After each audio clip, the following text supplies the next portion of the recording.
Let's get ready to rumble. What's up, baby?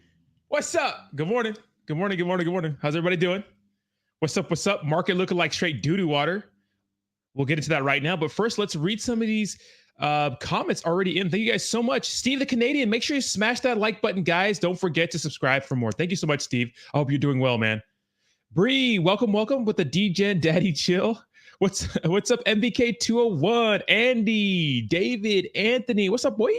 Royal, Deranged Firefly, Jay Linda, Racket Club. Look at all these original DGens in the motherfucking house. We got Static Wolf, Cell Mo Fud.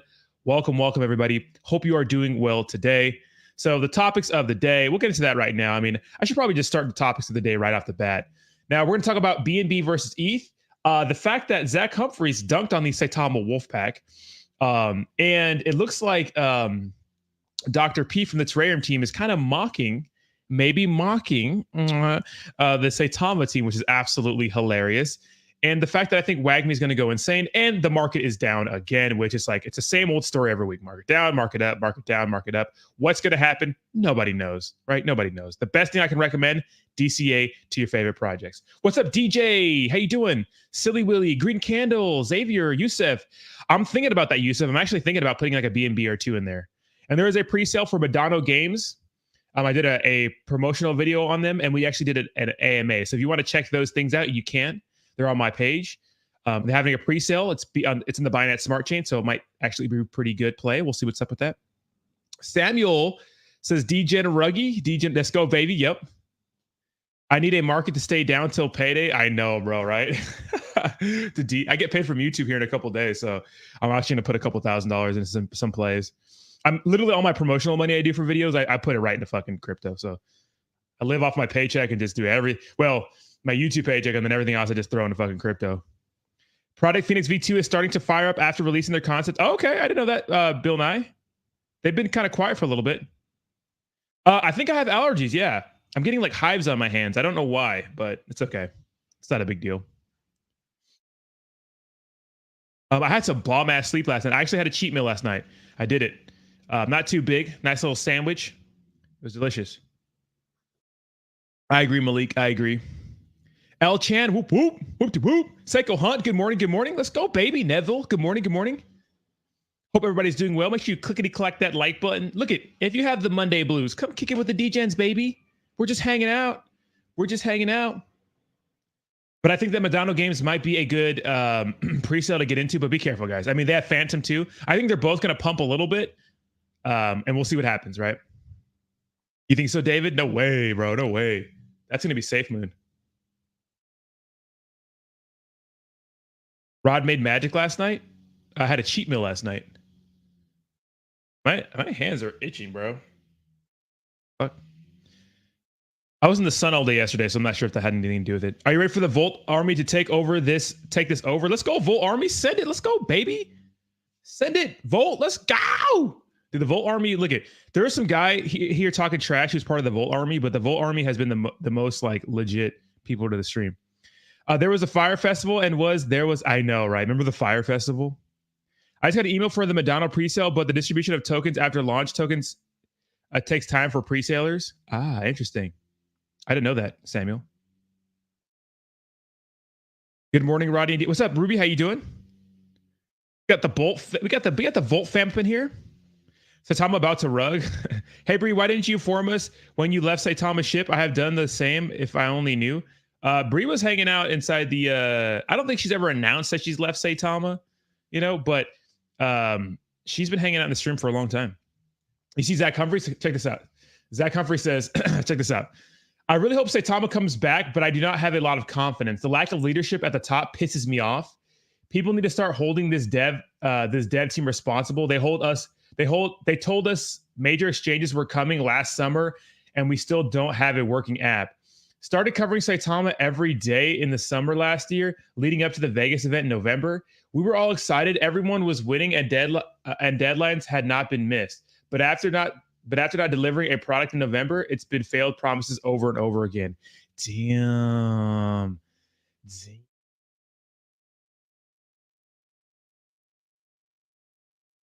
And people are pissed. So you have people like Miss Saitama Dubai.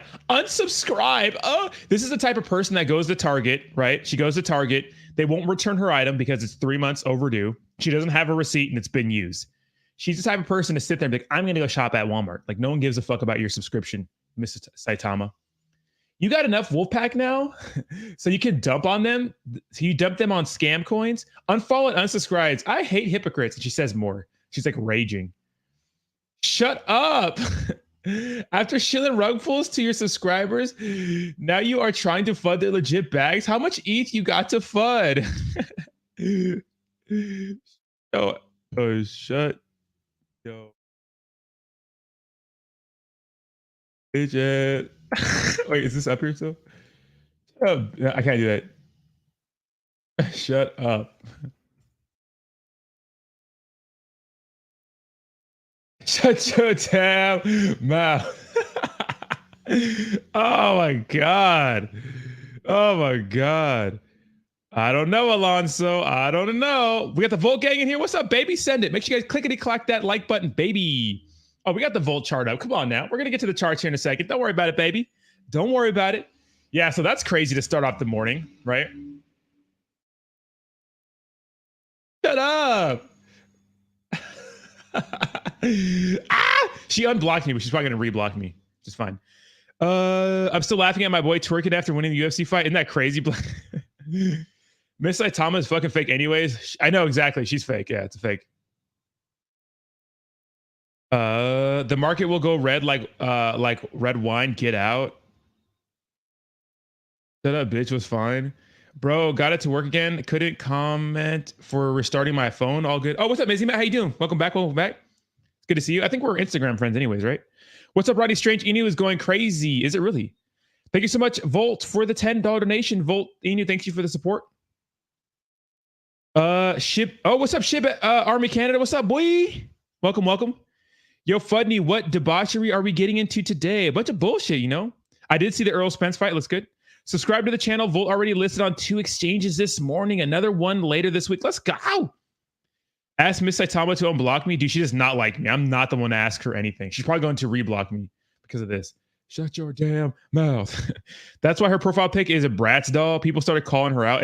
I bet you that's a dude. Usually people like this are like dudes. I'm married to Saitama and Seda Realty. Yeah, I bet you are, you little weirdo. Are you in Chronos Chain? I'm not in the Chronos Chain at all, Duke. Duking Productions. You know, I thought about getting into some Crow products, but what membership perks do we get when we join the DGens? You just get emojis. Get emojis. And then if my channel ever gets big enough, I'll probably do a... if the chat gets too crazy, it'll be subscribers only, and then eventually members only. But honestly, that's not going to be for a while. I wouldn't just do that. Like, I like to read... Because I like to read the comments, right? Although I can't read all of them these days, I like to read some of them, right? What are your thoughts on the dev docs? That shit was a fakeish. That looks like a fucking hostage situation, Mr. Papa Giorgio. But the thing is, I mean, it's like, it can still pump, right? Classy had a good take in his video today. I did see that, Gold Magikarp. I did see that. Hello, Ruggy Fudney. What are we getting? Will you be getting into Phantom after launch? It might pump after that. I don't know. I don't feel well today. I had some raw toast. Man, shut your dumb ass up, Beardy. There's no such thing as raw toast. The Chronos chain is the crypto.com blockchain. They call it Chronos now, so it's their own blockchain. And there's some products popping up on there. The cool thing is that they added it to Dex Tools. So if you go to Dex Tools, you can see Chronos right here, which is nice. Fucking nice. But I bought 10K in Chronos yesterday. I said last week, Bitcoin go to 38 or lower before it goes back up, and that doesn't mean it's going to the moon afterwards either. Thanks, Scotty Sizzle. Thanks for reminding us. Yeah, I bet you, Jalen. I bet you do. Can't hear me. You guys can hear me. Shut the fuck up. Twitch man. Wait, let me see. Check. You can hear me. Stop playing. What's up, man? How the hell have you been? Leg doing better and better? Yes, my leg is doing much better. I'm not supposed to be putting like weight on it, but I'm putting weight on it. Sorry, doctor. Sorry. Dude, I can't just sit around. I'm sorry. I got to work out. I got to fucking move. I got shit to do. I'm not going to sit here walking on fucking crutches. It's not going to happen. Yeah, Mizzy Matt for a while now. I want YouTubers to stay away from Chronos. Y'all destroy projects. No, we don't. Let's be honest now. If a product is good, it's gonna fuck. You know what I mean? Calm down. Calm down. I think you're just in the shitcoin space too much. Yeah, so yeah, crypto.com has their own blockchain. You know what I say, man? Never become your prognosis. You know, I was reading up on like I know I'm not a fucking doctor, but the reason why I can't walk on it and put pressure on it is because I had a microfracture and they did a microfracture repair. You're not supposed to put any weight on it for 6 weeks, no weight bearing. But it's like, dude, I gotta fucking move. ACL's looking to be okay. It's just the microfracture part. Satama dipped so much when it went to the Earth's core instead of the moon. I know. Strange Inu keeps hitting all-time highs, and they just announced stacking for BUSD up to 45%. Okay, real quick, let's talk about this. BNB versus Ethereum. BNB versus Ethereum. So BNB chain versus Ethereum. Now, a lot of people are starting to choose the Binance Smart Chain. Now, the issue with the Binance Smart Chain right now is that it's synonymous with rug pulls. But the good thing they have going for them, right, BNB in general, is that they're the biggest exchange, right? The Binance exchange is the biggest centralized exchange by volume. Not even close. It's not even funny close. It's like, I think Coinbase has like 1/4 the volume they get. Okay, so they have that going for them, the name recognition. What is the other major thing they have going for them? Well, we have transaction fees, right? Transaction fees.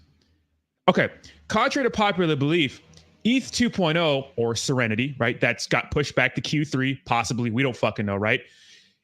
It's going to make transaction fees slightly cheaper, and it's going to make it a little faster. It's not going to be what we think it's going to be. But what it's going to do, it's going to move from proof of work to proof of stake, which is going to really cut down on the environmental impact drastically. That's the big thing when it comes to this. That's the big thing, right? Especially in today's age, the environmental impact, especially if they want to move cryptocurrency to the United States. We want to make sure, and right now, the United States is the most environmentally friendly place to mine, right? Because mining, quote unquote, destroys the environment, which is, I mean, the environmental impact is negligible, but I think that a lot of people talk about it because it's a huge selling point. First of all, how righteous are we in our world today to even have, like, we have food, we have sanitation, we have like water, we have everything else. Like, these guys are out there working on the construction. We have everything like handled here, so we can actually focus on the fucking environment. Some people in other countries don't even know when they're getting their fucking water. They don't have time to worry about the environment. If they can get it working fucking a light in their house, fucking great. But we have the holier than thou, you know, we're so advanced that we could worry about that. So that's a big deal for Ethereum. It's making sure it's environmentally friendly, right? So proof of stake, which is going to be fantastic, right? Okay, well, if the fees on the Binance Smart Chain are better, I'm not saying it's faster, because a lot of times it's faster, right? I don't get those network congestion issues I get like Ethereum blockchain. Well, damn, are people going to start using the Binance Smart Chain more in the future? That's going to be a very interesting concept, right? That's going to be a very interesting concept. And I'm interested to hear you guys, what your opinions on these. Make sure you guys clickety-clack that like button. So thank you so much. That's going to be a very interesting concept, right? BNB versus Ethereum. And I'm here for it. And that's why when I made my top 5, and I'm going to put this video in the description. I think you guys should really watch this. A lot of people didn't watch it. And I really spent a lot of time editing it. But I really think it's a video you guys should really watch, because I talk about that. I think Binance is a good play down the road. And yes, I know when you look at market caps, yes, I know it's right here. It's number 4, right? Well, number 3, really, because Tether doesn't fucking count. Tether and USDC doesn't count, right? Yes, they're cryptos, but they're stable coins, right? They don't count. They count, but they don't count, right? Top 3, I know, but man, I see a future where it's 1 Ethereum, 2 BNB, 3 Bitcoin. I know that's crazy, but that's a future I see. Maybe 10 years down the road. But I think that the fact that these guys have so much utility, right, which is their blockchains and people can build their projects off of them, like token projects, right? I think that Bitcoin is just, it's spearheaded the way, but the flipping is going to happen, right? The flipping is going to happen. I think Ethereum is going to dominate, but BNB is going to be right there. It's going to be some Target and Walmart vibes. You know what I mean? Like, we're going to use both of them, but like, you know, In Walmart, you might get a fucking fist fight, over some fucking Little Debbie's cookies because it's the last box. All right. Might get ran over by I'm not gonna go there. But where's my video at? It was a video I was really proud about. Here it is. Top five coins you must hodl. And it's not like they're not degenerate shit tokens, right? Make sure you guys clickety clack that like button. Thank you so much. Look at smash the dislike button if you love Roddy. Don't do that. They're not degenerate shit tokens, but they're coins you gotta hodl. And I think that yes, we like shit coins, but guys, it's time to DCA into the top projects. I think that's what's gonna really make you rich. And that's the strategy I'm doing, right? There we go. What's up, YouTube? Welcome back to my crypto journey. My name is Rodney. In today's video, I'm going to be giving you my top 5 coins you need to buy and hodl forever. I'm talking about long-term, baby. I'm not talking about Giga Chad, boy coin. No. I'm talking about taking this coin to your parents, introducing them, getting on one knee and proposing right there at the damn dinner table, because this is going to be a long-term ordeal. I hear you. I like degen plays as much as the next guy. I like 100x, 1000x, and 1 week opportunities. I get it, guys. But at the end of the day, if you want to have long-term success in this game, you need to take the profit you get from those coins and diversify them, baby, because that's how you become a powerhouse. So if you came here looking for poopy butt ENY coin, well, brother, you're in the wrong part of town. So without further ado, let's jump into the video. Now, coming in at number 5, we have Binance, or BNB. BNB, baby. BNB, baby. Yeah, the fade's fresh as fuck in that video. Look at my face. Looks funny. Okay, BNB. Exactly. That's what I'm saying, right? Like, no, everyone hates fees. Look at, especially if you want to swing trade from. So as crypto becomes more mass adoptable, when people start accepting it more, what about the traders, the day traders? What are they going to choose? Well, they're going to choose the place they can fucking swap for cheap ass fees. Where are those places? Well, you can get a exchange like Coinbase One, right? Which, for $30 a month. We'll talk about Kronos. So I have crypto.com in there. Hold on. A lot of you guys know Binance as the largest cryptocurrency exchange in the world. And it is by volume. And it's not even close on this coin. Now, that said, it's the metaverse to grow. And that's why it's my number 4. To the United States, like football. There it is. Okay, there it is. Crypto.com.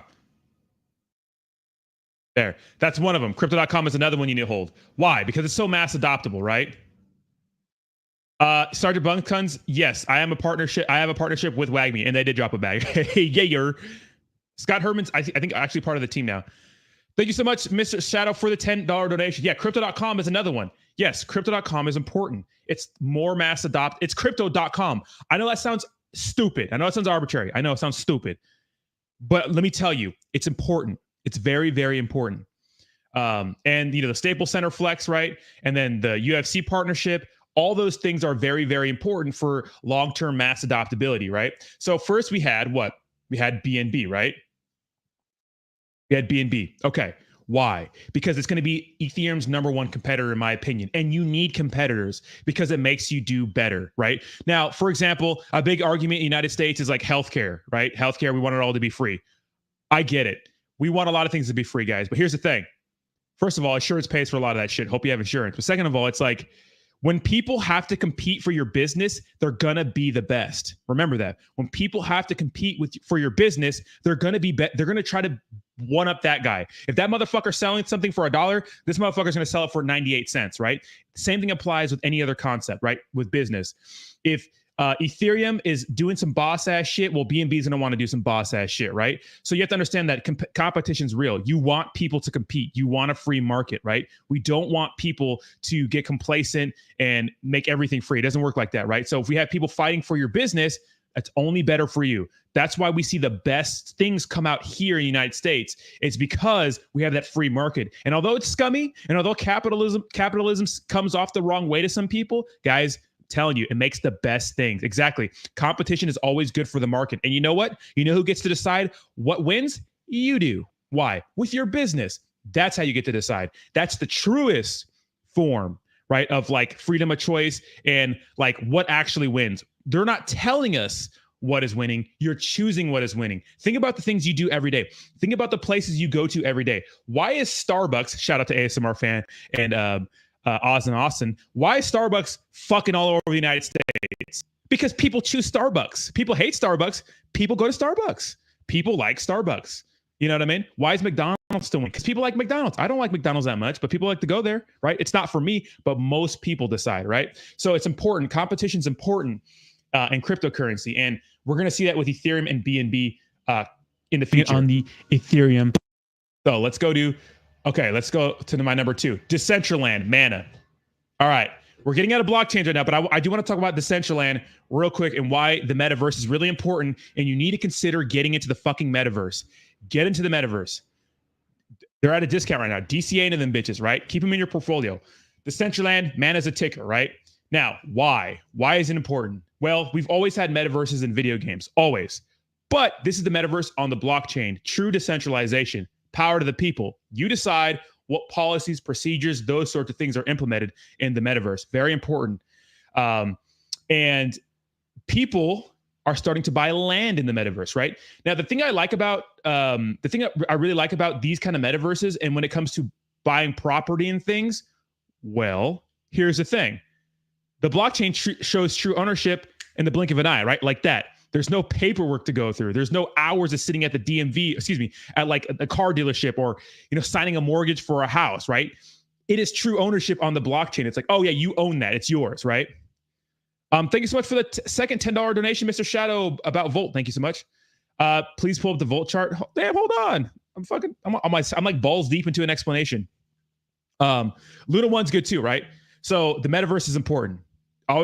It's super important, right? I made a video on the metaverse too. No one wants to talk about it.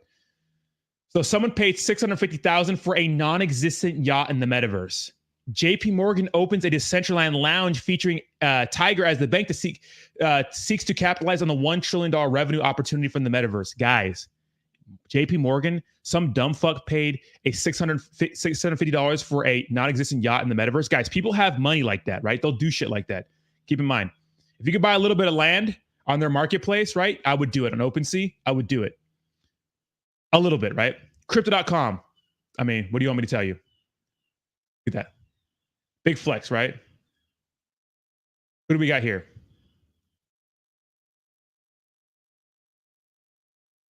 Who's next? Bitcoin. Big Daddy Bitcoin, right? Store of value. It's like gold, right? It's gold, right? It's pretty much digital gold. Like Bitcoin has no use case. It's just kind of there hanging out, right? Limited supply, which makes it legit, right? But keep in mind that, Bitcoin is a store of value. I like it as like digital gold. And of course I have Ethereum, the granddaddy of them all. I think that's the last one I went through. Yeah. So in summary, what did I pick? In summary, we had BNB, right? Number 1, we had BNB. We had Decentraland, so that's 2.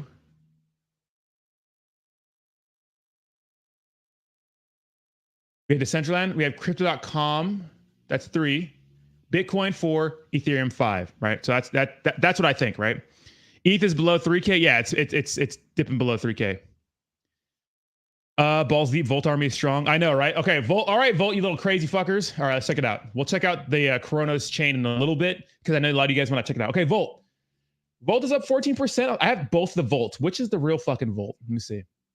For some reason, the old Volt is up. It's like, stop being up. Like, it's not supposed to be. Is this the correct? Yeah, this is the correct contract. Okay, let me get the other one out of here then.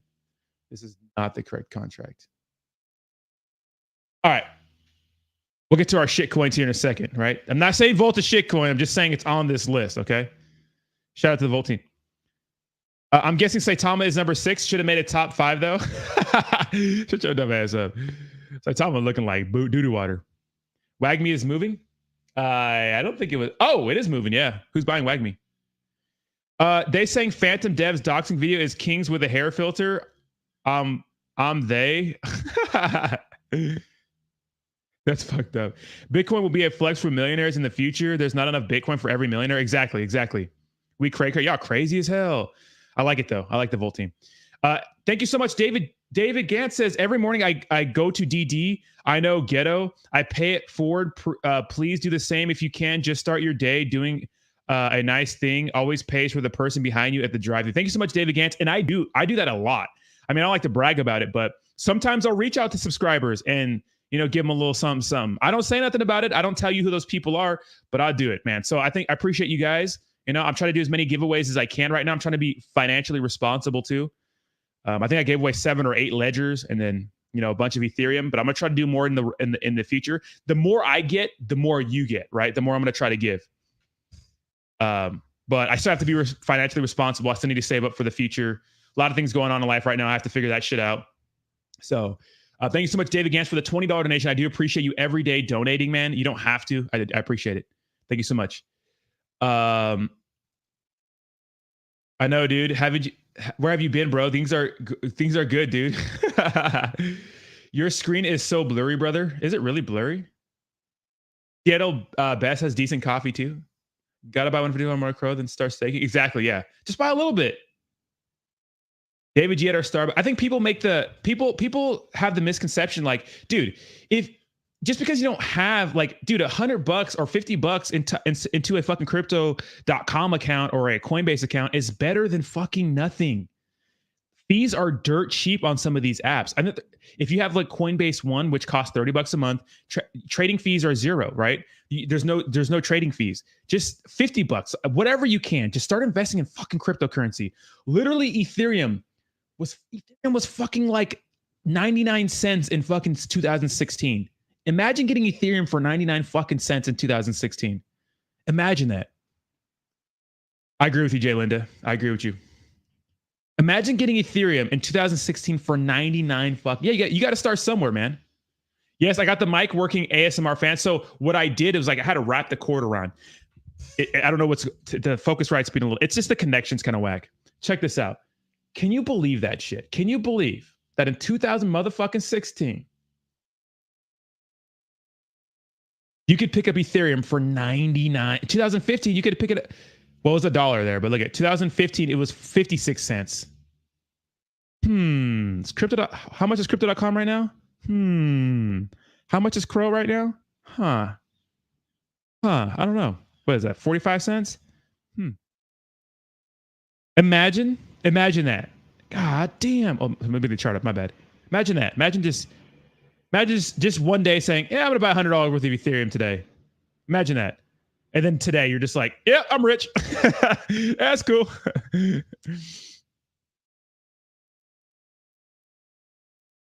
Imagine that. You know what's crazy? I think a lot of us, like, I get FOMO looking at, like, how much things were 5 years ago. I get FOMO. And I think about where you were in 2016. I remember exactly what I was doing in 2016. I was 25.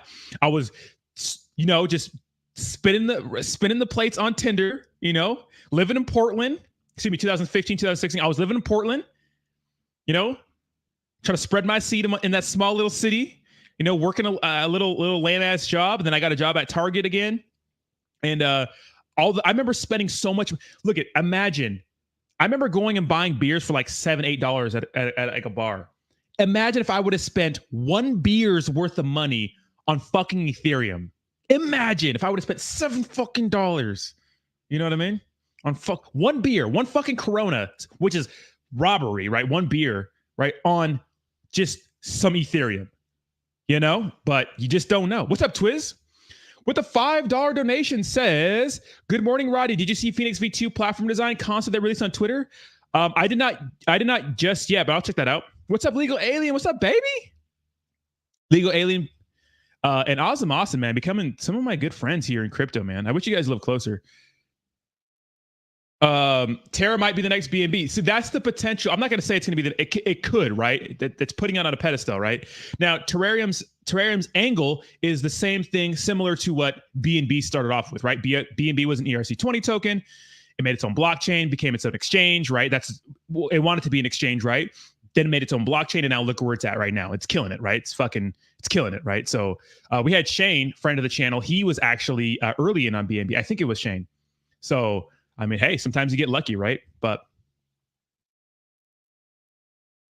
the regrets. So yeah, just exactly. Imagine. Move back to Portland, see if your seeds planted and bloomed. See a lot of little Rodneys out there. No, pull out game, great. Just kidding. It's terrible. Portland does sound fun. Look at every time I think of Portland in my head, because we look at the past, right? And I know people hate when I say that. Shout out to Bungs Guns, in a positive way, right? We look at the past through a rose-colored lens. And when I think of things in the past, I forget all the shitty things. I remember Portland was fun in my head, but I also remember like a lot of shitty things about Portland, like the allergies suck, or that it's like raining 70% of the year and you feel depressed, and it's only the sun's only shining 3 months out of the year, if that, right? So I'm good in San Diego. Literally, I walk out of here, 1 minute walk, I'm on the sand in the beach. Excuse me, in the beach on the sand, right? So, I mean, I'm sitting soaking up the sun. I'm happy, right? Literally, get some guys. If you're feeling down, go get some sunshine for like a good hour. You know, wear your suntan lotion. Where are all the Saitama 1 cent videos? Yeah, fucking crazy, right? I am holding Polygon. Yes, I am, 100%. You know why? Because Polygon is a complementary thing with Ethereum, right? It's a layer 2 solution, right? It's like Immutable X for NFTs. It makes the network faster. That's why they're friends, right? That's why Vitalik was at some of the Matic conventions over in December, right? Because they're friends, right? It's a layer 2 solution. It makes Ethereum faster, way faster. It's like Ethereum can only handle like, I don't know, 30 transactions a second or something like that. And then with Polygon, it's like thousands. So it's faster and it's much cheaper. So it's a layer 2 solution. So keep in mind. 5 years ago, I was playing video games 24/7 and buying DLC. Imagine if you would have spent one video game's worth on $60, because video games have been $60 fucking dollars for years for some reason. Fuck. When Ethereum was 50 cents, imagine. Oh, you'd be balling out of control right now, right? Or at least have a nice bag. Something that's actually going to provide utility. Bring swap other tokens isn't utility. Exactly, I know. What are your favorite blue chips? I have it on the DGen portfolio. Let me sign in real quick because this is a complete like copy of my actual portfolio. It's some of it's similar, right? This is our DGen portfolio strictly for the stream. We're trying to get to 100K and we're at $33,000 for the year, and I think we're going to kill it. Okay, so I like Ethereum, BNB, I like Avalanche, I like Kronos, Polygon, Bitcoin, Solana, Cardano, Algorand, EOS, Alchemy Pay. I have Decentraland and Gala Games in my personal one. So I have a lot of these. But I go to bed with you and I wake up, fuck you, I need a life, fuck up with you. Welcome, man. This is my life, man. This is what I do. So I'm glad you're here. Make sure you guys clickety-clack that like button. So these are my favorite blue chips right now. Yes, and the Decentraland Mana, and excuse me, Decentraland, and add some Gala Games in there too. Uncle Brian, welcome. Hoping soon. I've been trying to get fan out of Washington. Place is cold and miserable. I need all that heat in my life. Come to San Diego. Look, you're gonna pay way too damn much for property, but let me tell you, it's actually paradise. I'm from Washington. I have family up there. I get it. I lived in the PNW for a few years. Come to San Diego. It's gonna suck. Rent is gonna suck, but let me tell you, when literally like 90% of the year is just sunshine and fair weather and there's no crazy like depression, it's nice. It's nice. And everything's here. Like literally everything is here. I don't have to drive 30 minutes to get to a fucking grocery store, which a lot of people say like, yeah, my house is like super cheap, which like my apartment back home is it's $2,500 a month. This Airbnb that I'm staying in right now for 1 month, you don't even want to know. People pay that for a mortgage. People pay with that with 2 mortgages. But, probably not, Daniel. What is blue chip? Blue chip is not a shitcoin, right? Look, I'm not saying that all these don't have potential, because here's the thing with these things, guys. I like small cap community tokens. My channel is about small cap community tokens, right? But what I don't do is I trade these motherfuckers, right? Unless I see potential. Like long-term potential. I saw that with Terrarium in the beginning, right? And I still think they have potential. I see that with WAGMI. Other things, and of course Shiba Inu. I think Shiba Inu has utility. I mean, look where the fuck they're at, right? They made it out. Like Dogecoin is just kind of like, why are you up here? And then Shiba Inu, right? So Shiba Inu has a huge ecosystem. Yes, it's a meme coin, it's a meme token, but it has a lot of use case, right? And they're having an even bigger ecosystem. I think the Shiba Inu ecosystem really being slept on right now.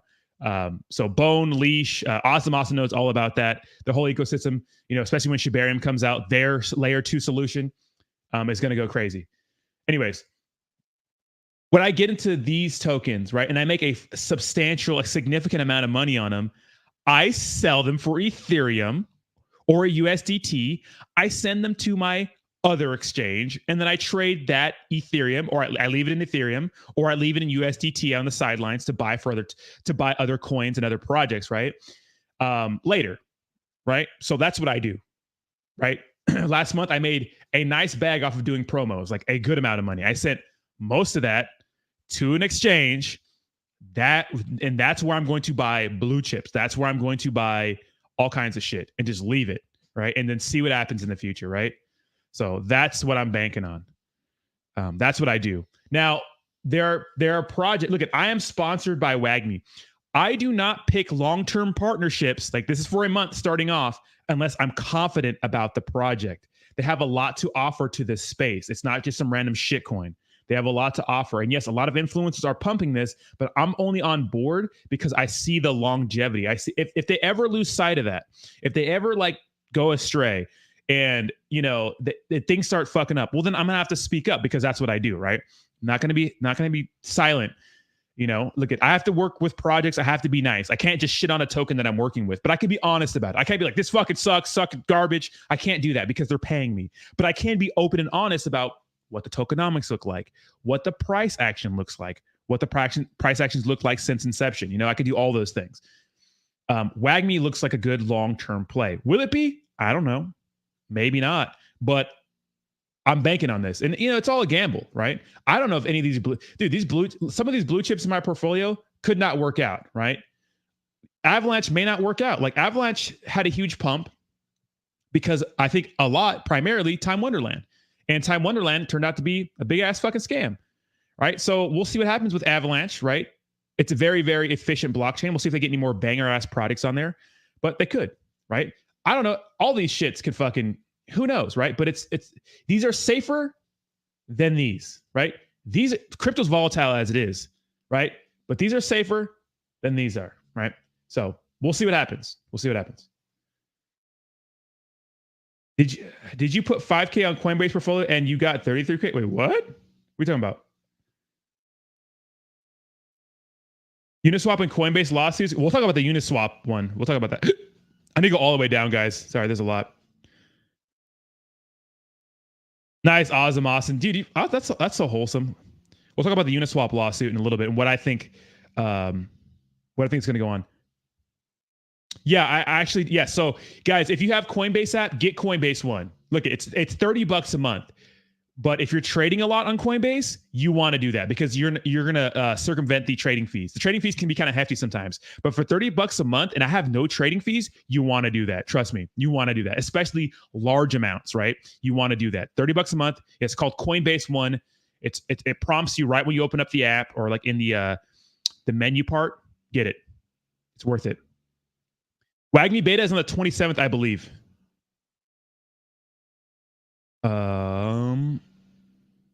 Rodney, would you FUD ETH for 14 Saitama? I would FUD the shit out of Saitama for 14 ETH. You're out of your mind. Solana got overloaded and mega FUDed at a point. Exactly. I think Solana's going to be good, right? HBAR. I've heard good things about HBAR, Crypto Jones. I lived Studio City 30 years. What's that? What class action lawsuit against Saitama? What? Okay, so here's why I think the lawsuit versus Uniswap is important, right? 2 U.S. law firms sue Uniswap. This is why it's important. Here's the thing. I get it, guys. A lot of people don't agree with me on this. Like, let's just go to the live new pairs. Each and every, and look at these little unicorns, right? These are all Uniswap ones, right? These little unicorns are all Uniswap, right? They're getting listed on Uniswap, right? Of course, you have to be ERC20 tokens. Here's the thing with Uniswap. I like Uniswap because we've been around the space for a while. We know how to properly vet these shit coins to see if they're a fucking scam or not, right? We know how to do that. We just do, right? If you've been on the channel, you're hanging around with the DGens, we learn things. Just plug that bitch into a contract reader, look at the transactions, see if they have any social medias, look at their white paper, all that good stuff, right? We know how to do those things. Shout out to Crypto Martian for the $2 donation. Look, we know how to do those things. Unfortunately, a lot of people don't. So every time there's a brand new fucking shitcoin named after the flavor of the week, like for example, when Will Smith slapped Chris Rock, right away there was a Will Smith Inu or a Chris Rock slap Inu. Say for example today, Kim Kardashian bangs fucking Mick Jagger, right? Okay, whatever. There's going to be a Kim bangs Jagger Inu. They're just going to be, right? So you got all these newbies in this space who are going to ape in lots of money, thousands of dollars sometimes, into some fucking honeypot, right? So now these US law firms are suing Uniswap saying, well, hey, you know, we're suing you guys because you're enabling scammers to come and launch on your decentralized exchange. Well, here's the thing. There's two schools of thought. One is, well, fucking be more educated, do your research, stop buying scam tokens. Which I get it. I understand. Why should people have their hand be held? I get it. But that's not the way fucking things work here in the United States. That's not how we run things here. People get sued all the time because they're enabling things. And the other argument is, well, why is Uniswap allowing these people to list on their platform without proper KYC? In case something like a honeypot or something like that happens, they can go ahead and do some sort of legal action against these people fraudulently listing these fucking scam ass tokens, you know, Kim bangs Mick Jagger Inu, you know what I mean, on our platform. Okay, well, I get it, right? I get both sides of the argument because I'm okay with this being a fucking shit show because I know not to buy these dumbass tokens sometimes. I just know, right? Because we all know we've been in this space, right? But I also get the other argument that, dude, if people are going to keep getting into, like, if I'm a guy who gets into DeFi, and I have only 2 Ethereum, and this is like, I'm 20 years old. I work at fucking Hot Topic, right? I think Hot Topic's been a fucking trend. And I've saved up $6,000. That's 2 ETH, right? I'm like, you know what? I'm going to get into cryptocurrency. I'm going to go on Uniswap and fucking see what's up. I'm like, oh, Chris fucking bangs Mick Jagger. And I eat my $6,000 savings that I've saved up for fucking a year at Hot Topic because they pay like doo-doo water. And I get wrecked. Well, I'm about to say, fuck cryptocurrency, right? So I get it. I understand that, right? But the other side of that is like, Uniswap, do you think they give a fuck? No. Why don't they give a fuck? Because every transaction, they get a fee. Doesn't matter. Doesn't matter what happens to the people in it. They get a fee. So I get it. And then people were saying, oh, well, this is why we need SataMask. Shut the fuck up. Shut the fuck up. Saitama listed on Uniswap first, right? If Uniswap did proper KYC, Russ's ass would have never he would have never been able to launch his project or be part of that team. Why? Because she has a criminal record for some fraudulent shit, right? So I don't want to hear your argument about SataMask. That's just stupid. It's the way we need SataMask. No, it's not. He launched Sata Realty. Are you out of your mind? Dummies. This is why centralized exchanges might be king, right? In the future. So Wales Candy says, thank you so much for the $20 donation. Says the 2 law firms will lose the lawsuit. Uniswap has a clear disclaimer on new and unvetted tokens. It is not in the Uniswap code to vet tokens. Even if Uniswap, the company, shuts down, the code will exist. New sites would be up. That's actually a good argument, Wales Candy. But what they could do, Wales Candy, is the United States can say, well, fuck you. You're not going to be able to use that website in the United States. So you're going to have to get a VPN or something like that, which would make it a little harder to get on Uniswap. But that does make sense, Wales Candy. That does make sense. It's the decentralized exchange. It's a fucking free for all, right? But I think that we at least have exactly table, man. Look at this year. They're really good. What's up, Empire Vest? How you doing, bro? This year, they're really spending the time to really understand centralized exchanges. When I did my taxes 2 days ago, my tax guy was telling me this year, the executive order wasn't really anything except get to know these centralized exchanges. They're going to really start requiring these centralized exchanges to really crack down on every transaction that happens inside those exchanges, right? So you get properly taxed, just like you do on any other brokerage account, right? Properly taxed on some of the trades you make, capital gains, those sorts of things, right? Now, a lot of you guys are going to be okay, like me, right? If you look at my Coinbase account from last year, I don't have to pay many taxes, right? But the decentralized exchange is a little different. How are they going to track that? I don't know, but they're going to have to get very, very crafty, right? Because how do they link? It's probable deniability, right? A plausible deniability. How do they link some of those transactions in the decentralized world to you? That's toughy. That's a tall task to ask for, right? Because your social security is not linked to it, your ID is not linked to it. All they can prove is that those transactions were sent to your Coinbase account. You know what I mean? Very, very interesting. Very, very interesting. I'm interested to see how they handle that. Once they handle the centralized exchange problem, because it's not a problem, but a lot of people have to understand that. Once they do that, well, then they're going to start trying to dip into DeFi, because that's where they really want to be, because that's where look at the government's not getting paid from DeFi. They want to get paid from DeFi. They need to figure out a way to get paid from DeFi, right? So keep that in mind. You know what I mean? Do homework and don't. So DJ says, do homework and don't buy into shit coins that look very risky. People need to get educated before investing. Too many people really think that investing in general is a guaranteed way to make money. This is why, it's called my crypto journey, guys. Look at where we were at 6 months ago when we were buying fucking Kuma Inu all the time, right? Which is fine because you make a lot of money. But we're here to educate, because we're here to get smarter too, right? We're here to learn things, right? You have a lot of people in other communities talking crap about our community, but we're getting smarter every day. We're making money. This is what we do, right? We're making money and we're putting them in the blue chips. At least I'm encouraging you to do that, right? And so, that's what it's about. We want to educate people. But the fact is, DJ, is that people will come into this space, don't know shit, and just start yeeting into Uniswap. And this is what I always recommend. If you're new to crypto, get a fucking Binance US account, right? Get a fucking Coinbase account, Kraken, whatever the fuck you want, KuCoin, Crypto.com. Start DCAing. Take your 2-week paycheck like you would do in any other fucking investment strategy. Buy some of these blue chips. Buy some of the blue chips. Or just buy Bitcoin and Ethereum or BNB. Just stick to 3. But get in the game. And then once you handle that aspect, because that's easy, right? You download a Coinbase account, you do the KYC, you send your ID, you get things set up. Okay, now you have a Coinbase account, you link your bank. Now you can buy shit and cash out right there in Coinbase. That's the easy part. Then you take little baby steps into DeFi where it gets real fucking crazy, right? So Wales Candy with the $10 donation says the code exists independently from Uniswap. Even if the Uniswap website shuts down, a random person can make a new website offshore with the Uniswap contract, and it would have all the Uniswap liquidity. Shout out to Dojo Swap. Sorry. You're right. Exactly. But can't they can still use a VPN to make it so they wouldn't shut Uniswap down. They would just disallow it in the United States, right? It's like OKX. Like you can't use the OK. Remember when Saitama was getting listed on the OKX exchange? Yes, you need a VPN to use that.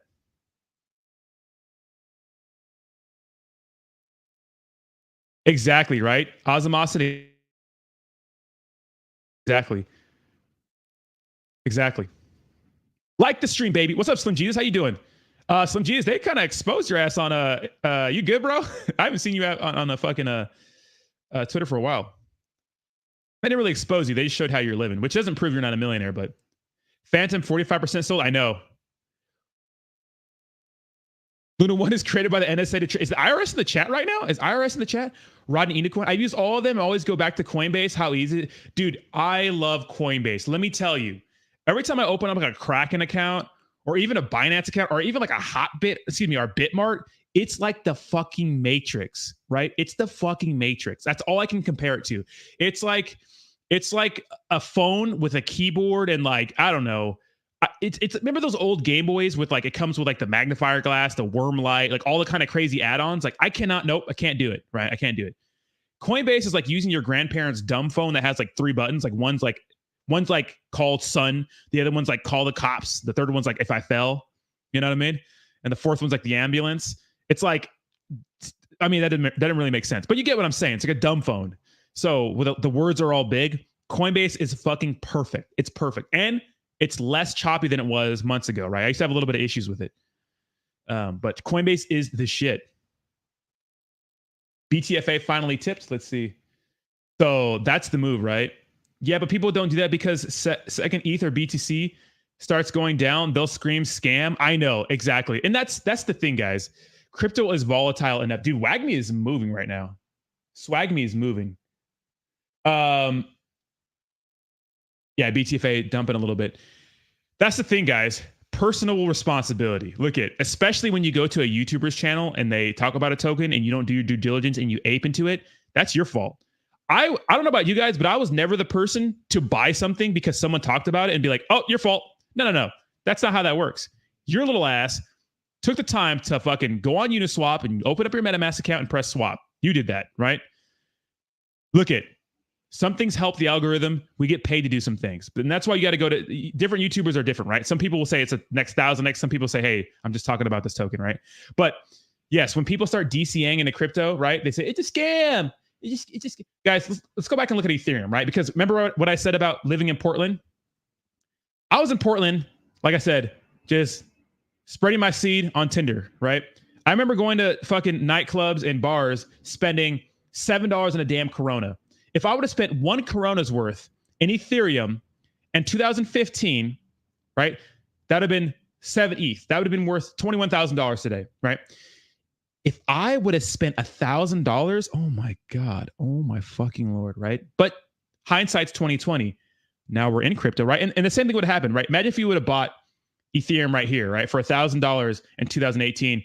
And that shit would have been dragging out for years. You'd be like, oh my God, scam. Oh my God, scam. Oh my God, crypto's a scam. And then not a scam anymore, is it? Huh? Not a scam anymore. What history has showed us about cryptocurrency is that if the project is dumping, right? What are the fundamentals? What are the fundamentals? Has anything changed with the project core team? Has anything changed developmentally? Has anything changed? If the answer is no, well, then don't worry about if the price is pulling back because it's just cryptocurrency, right? It's just cryptocurrency. You know, if there's some kind of drama coming out with the team and the price is pulling back, well, then you could say, hey, well, the reason why the price is pulling back is because our CEO was caught fucking, slapping children, or something crazy like that, right? Something like, remember when Elon Musk went on Joe Rogan's show and started smoking weed and people started selling Teslas? Were Teslas bad? No. People just saw fucking Elon Musk smoking weed with Joe Rogan. So I'm like, oh, panic sell. It's like, why the fuck would you do that? But the market is ran on emotion, right? If Vitalik Buterin, right? If we knew Vitalik Buterin starting was into some real freaky shit and got busted for it, and the price started to dump, well, that's a reason, right? But if nothing's wrong with the team, nothing's fundamentally wrong with the project, and it's a bear market and the market is pulling back, well, then this is the time to load up. Just say, hey, wow, I can get these products at a discount now, right? Get in the fucking game. Get in the fucking game.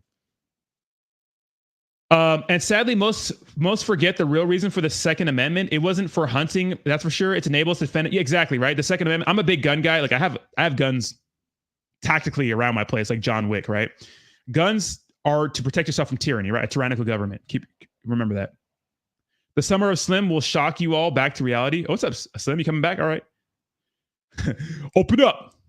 FBI. I got to go down to the bottom, guys. I'm talking too much. God damn. Damn. Sorry. I have to skip a lot of these guys. Yeah. Or you can just hold. Look at what you don't want to do. Look at Saitama has taught us a lesson, guys. Do not be a part of these crazy cult communities. Look at just because I'm talking about WAGMI a lot because I'm a partner with them, I don't want you to go buy WAGMI because I'm talking about it. I want you to go buy WAGMI because you've done your research and you understand the long-term outlook of the project. Do not go into a fucking room that's like all Telegram. Hey, WAGMI this, WAGMI that. Like you got to buy WAGMI. If like this product starts to dump, right? It starts to rug or something like that, and something goes crazy. I want you guys to have your own mind of your own, right? Be objective investors because that's the only way you're going to make money here. Sometimes you'll get lucky and you'll get into something really, really early and you'll make money just because of hype, right? It happens like that. But a lot of times now, it needs some real utility. There's only so much hype can get you, right? Hype and lies and advertisement. There's only so much that can get you in a token before people start saying, hey, well, this is just a shit coin. I'm a sellout, right? And unfortunately, your dumbass is in a Reddit group or a Twitter group, or you named yourself like Sata fuck or like whatever it is, right? On Twitter, and you're part of these groups who keep saying, no, keep buying the dip. Yeah, you can keep fucking buying the dip if you want. Go ahead. Keep buying the dip. Go ahead. You don't want to be a part of those groups, right? Right? You don't want to be part of those groups. You don't, because they're going to keep you broke, right? If something's like, for example, remember when I started talking about WAGMI? When did we get into WAGMI? We got into WAGMI around the 5 range, right? Guys, if you got into WAGMI when I was fucking praising it, you made money. I hope you took money and some profits over here somewhere, because I DCA'd in, right? I DCA'd in. I didn't really take any much profits because I see the long-term outlook, right? But I hope you did, right? So you made some money. Same thing with Terrarium, same thing with CVC, all that other shit, right? Even though I didn't get into CVC. Yeah. So yeah, if you really want to get into the weeds, learn some TA, and you can really, if you really want to invest in crypto, you can set up your stop losses. So the beautiful thing, and this is not me, I'm more of a DCA guy, right? If you have the Robinhood app, right? If you have the a bunch of apps, you can set up your stop losses, right? You could set up buys, sells, all that good stuff, right? So if you are following some program, because there's a lot of day trading programs, right? Which I don't really do, right? If you have a day trading program, like for example, we can use WAGMI, for example, right? WAGMI is not smaller cap community tokens. You can't really do this on, right? But I mean, you can, but it's tough, right? So more established projects. Say, for example, you have $1,000 and you wanted to get into WAGMI, right? Okay, well, the best thing probably to do is split that up, 4 ways, right? If you're doing some kind of day trading program, I would just DCA into a bunch of projects and just not even look at it, right? Not for shit coins, but for the blue collar coins and tokens, right? Say, for example, you wanted to get into WAGMI. Well, you could ape in with $1,000. You could put $250. You could just get in the market, right? So you'll get in at this price for $250. Well, you still have $750 left, right? Okay, so what to do with the rest of the $250? Well, you could put buy orders in, right? So you could put them like, okay, well, I'll put the buy order in, right? You could put some buys in at the 1100 range or the 1000 range. So if that dips below, well, then you could buy and it could trigger without you being close to your computer right away, right? So you have to worry about it, right? And then you could put sell orders in, right? After you get in, because obviously you have to be in first before you put a sell order. If you can't watch the charts or you're working or something like that, well, say if you bought in for this market price, $1,300, right? I could put my sell order, right, at 1,500. So once it pumps to 1,500, it triggers, boom, and then you sell, and then that's your profit, right? So you could do things like that. I follow programs like that. They work really well for more established products. And one guy I really recommend, who's really, really good, very, very safe, which is why I like him. He's called Trade Confident. Now, I had his course. It's really good. It's $50 a month. I don't know him. I don't know what he's doing. But if you want something safe, he's really, really good. He hasn't lost a trade yet, but that's because he's very, very conservative. He doesn't trade every day. He used different analysis and charts and those sorts of things for some of the bigger tokens and coins, right? So keep that in mind. Very, very good YouTube channel. Don't know who he is. Good dude. Always trying to shill his program, but it works. It works. You just got to be patient and follow the program. It's very conservative though. You're not going to get rich overnight, but you'll make some big gains sometimes. But you could do things like that. So I prefer to, especially with these shit coins, try to get in early, try to find something fundamental about it. Try to see if there's a community behind it, because honestly, a lot of these smaller cap shit coins and tokens, it's all about community and hype sometimes. A lot of these things have nothing to offer. Like WAGMI is an exception, but there's some tokens that have nothing to offer to the DeFi space. That's new. What they can offer though is some hype and momentum and a quick buck, right? So congratulations, Slim. I know you ain't talking shit to me, Slim. I know you ain't talking to me. Don't make me roast you on here. Don't make me roast you on here in front of everybody. You can say what you want. You want to be as Bitcoin will. Get out of my chat talking that crap. Yeah. So, all currency goes up and down. If you trade a euro back in, exactly. It's just that we're caught up in the moment, right? DeFi must die.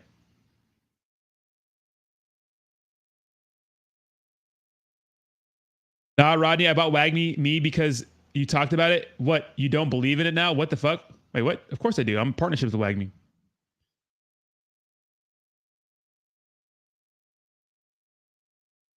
I might, Yusuf. I might.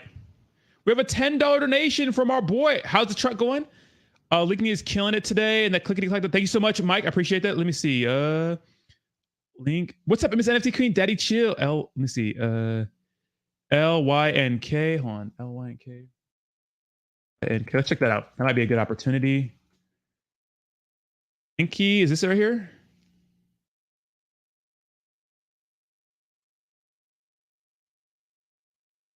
That's an interesting. Yeah, it's killing it today. 18 cents is so like not degenerate. This has to be liberal. So a telltale sign of this is like, let's go. Let's see what kind of they got the Twitter linked here. Look at this. Come on now. Look at a project that you could tell gives a shit a little bit. Here's some free chicken. I know a lot of you guys understand this, but a lot of people don't. Look at if a product really gives a shit, go to their Etherscan, and they're gonna have all their social media links linked there, right? Because they want to get the word out. They're not going to be here for a day. Of course, use a contract reader. There's many others, but I like to use Token Sniffer. Now, Token Sniffer is not good for everything, but it gives you a general idea of something right off the bat, right? There's other factors that play into it, but it gives you a general idea. Thank you so much for the $10 donation, Mike. Hope things are going well. So the ownership is not renounced. There's no liquidity. There's no liquidity analysis. Wait, what? There's no liquidity pool. A liquidity pool was not found, making it impossible to trade this token. Ignore pre-sale. This thing's not in pre-sale, so that's interesting. So why isn't there liquidity? Oh, maybe I put. Hold on, let me see. Here we go. Wait, no. Yeah, I don't know. That's strange. Yeah, so it says no liquidity pool. So let's go to read this, see what we're doing.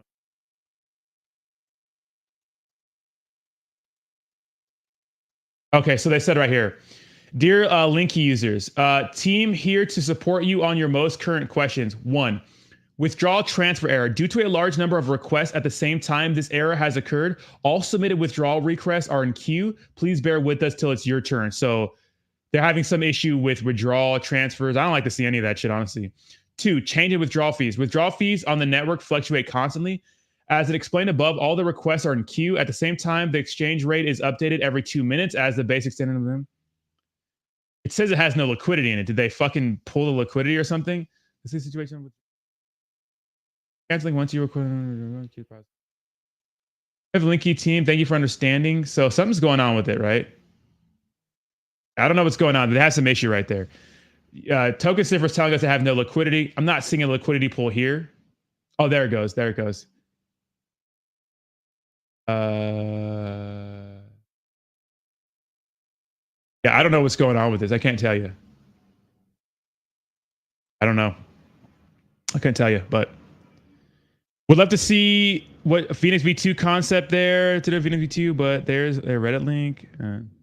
I like the Phoenix V2 project. We'll check that out, but we need some sort of partnerships. Faltron said, stop swapping your coins for shitty pump and dumps. Yeah, but he promotes Saitama. Faltron's a little crazy. You're welcome in the piece of shit truck is complete. Nice. I was being funny. I know you believe in WAGMI. I know you have a busy stream going today. No, I'm fucking with you, bro. If you got into crypto because it is stable, then you know nothing about crypto and you should leave immediately and head to your local bank to pay. Exactly, dude. Have you seen the bank APYs? It's garbage, right? What's up, Ryan Patty? What's up, baby? CVC is coming out with staking thoughts. I like it. I think staking's good, right? Staking's good. So look at staking works 2 ways. Look at you can offer insane APY because staking is pretty much locking your tokens away for an extended period of time and getting APY for it, right? You're getting APY. But look at if the APY is fucking 1,000,000% and the token keeps dumping, it doesn't matter what the staking is, the APY is, especially in the short term, right? And cryptocurrency is so fast paced that these small staking a lot of times doesn't matter. So best case scenario, and I'm a master at this because I was in the Olympus DAO getting wrecked, right? Look at the best way to go about this, right? The best case scenario is the token is pumping, the APY is moderate, so you're gaining, right? So doesn't matter about fucking all that stuff. And if you're doing liquidity pool stuff, just make sure the pair from liquidity pool is with something stable, right? If it's going to be like, make sure the pairs are stable. So a popular one would be like whatever fucking shitcoin you're in, and the pair is USDC, because at least at the end of the day, at least like the USDC is a stable coin and you won't get completely wrecked, right? Thank you so much. Make sure you guys clickety clack that like button, baby. All right, Mike. Yeah, but they have the liquidity pool for some reason, so I'm not sure what's going on with that. It could be an error. They could be modifying the contract. I don't know. But I didn't buy any a Phantom. That song's good though. What's up, Sid Rocks? How you doing? Phantom, where the revolution will not be censored, but they'll be sure to mute you in their TG in a heartbeat. That's funny. Good morning. I'm Steak Nice. Any goes down as more penny in, buy in. You on the way. If I had a stake, I got a very small bag, just licks on the right. Yeah, exactly. Staking is 2 parts. I don't really talk about Jasmy much. Let's look at Jasmy. I've been putting this off for a little bit. So Jasmy coin. Is this a BNB token? ERC20 token. I don't know much about it, honestly, to be honest. Launch. This just came out last year. It's been out for a little bit. It's been consistently shitty for the last 2 years. I mean, for the last year or so. What does this do? What? Why is there a map? Outline transition establishes a faster close management.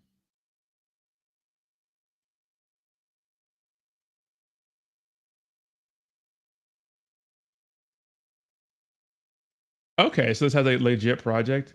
Sorry, I see these guys as CEO. I'm like, oh, this is cool. All right. I don't know much about it. I'd have to do some research on it, like full research. I don't know, but it looks like the market cap must be high for this, right? Yeah, market cap. Well, not really. 83 million. Crazy diluted market cap. Yeah, I don't know. I mean, let's look at the last 3 months. Could be good. Looks like what they're doing is a little different, right? Yeah, I don't know too much about this, but what's up, Crypto Shop? How you doing, bro? BTFA just nice. Hell yeah, let's go, BTFA. I am staked. No more panicking over price fluctuations. Well, if you're staked, look at when you stake something, guys, before you stake anything, literally have a plan.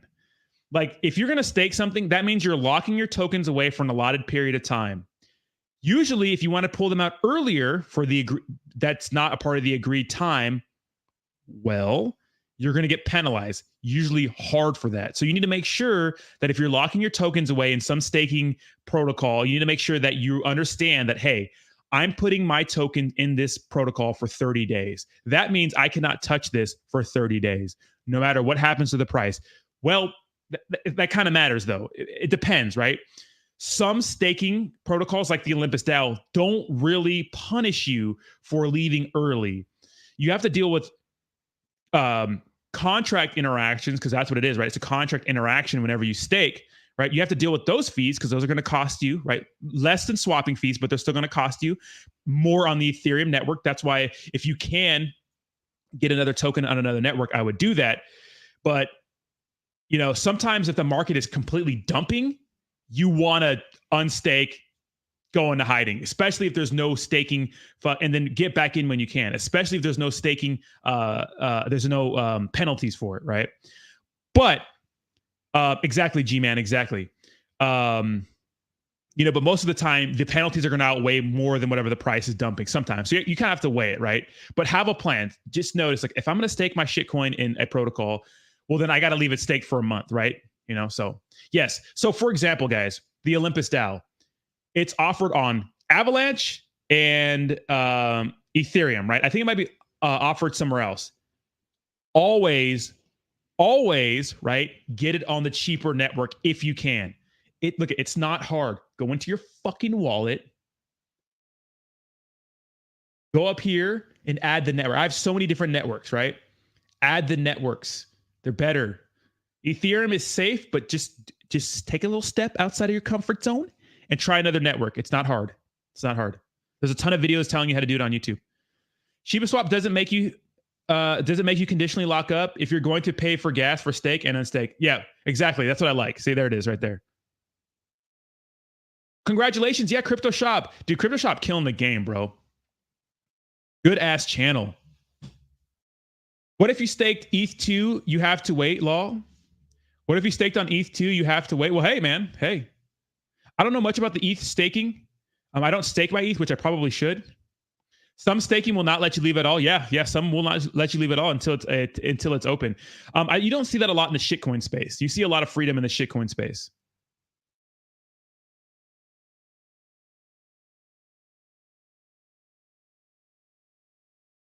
Yes. Poor Shinja. Is it a lost cause for the project?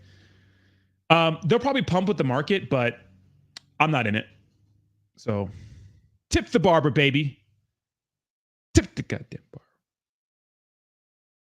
You can unlock your ETH when staking in 2.0. Okay, got it. You can't unlock your ETH. Well, sometimes, honestly, Birney, sometimes that's better. Like sometimes having someone be like, nope, you can't take your money out. It's good for you, right? It's good for you. It's like not having, it's like if you were dieting, it's like not having the bad food in your house, right? It's like, it's forced on you. Like you have to go through so much work to get the bad food. It's like, I don't even want to deal with it. Except for ETH, you can't even touch it, right? So it's good that someone says, no, you can't touch it. That's why it's good to make sure you think about things thoroughly, right? Think about things thoroughly.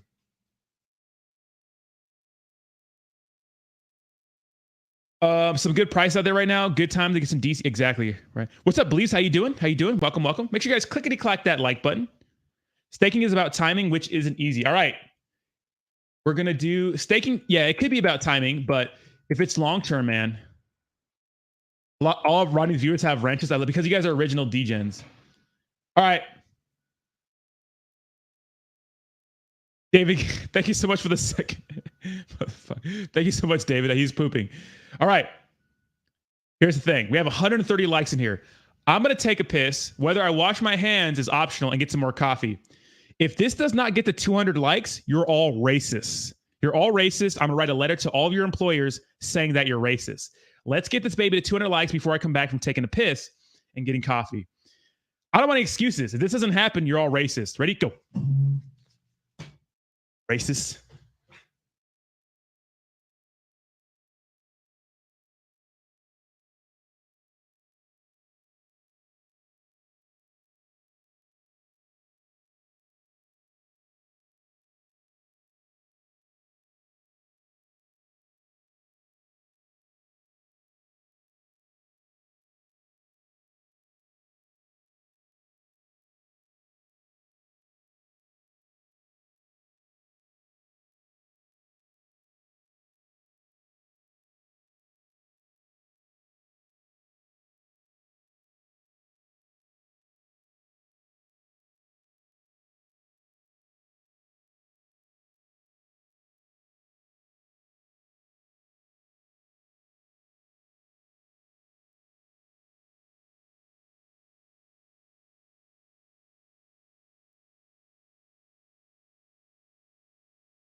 How racist is the chat?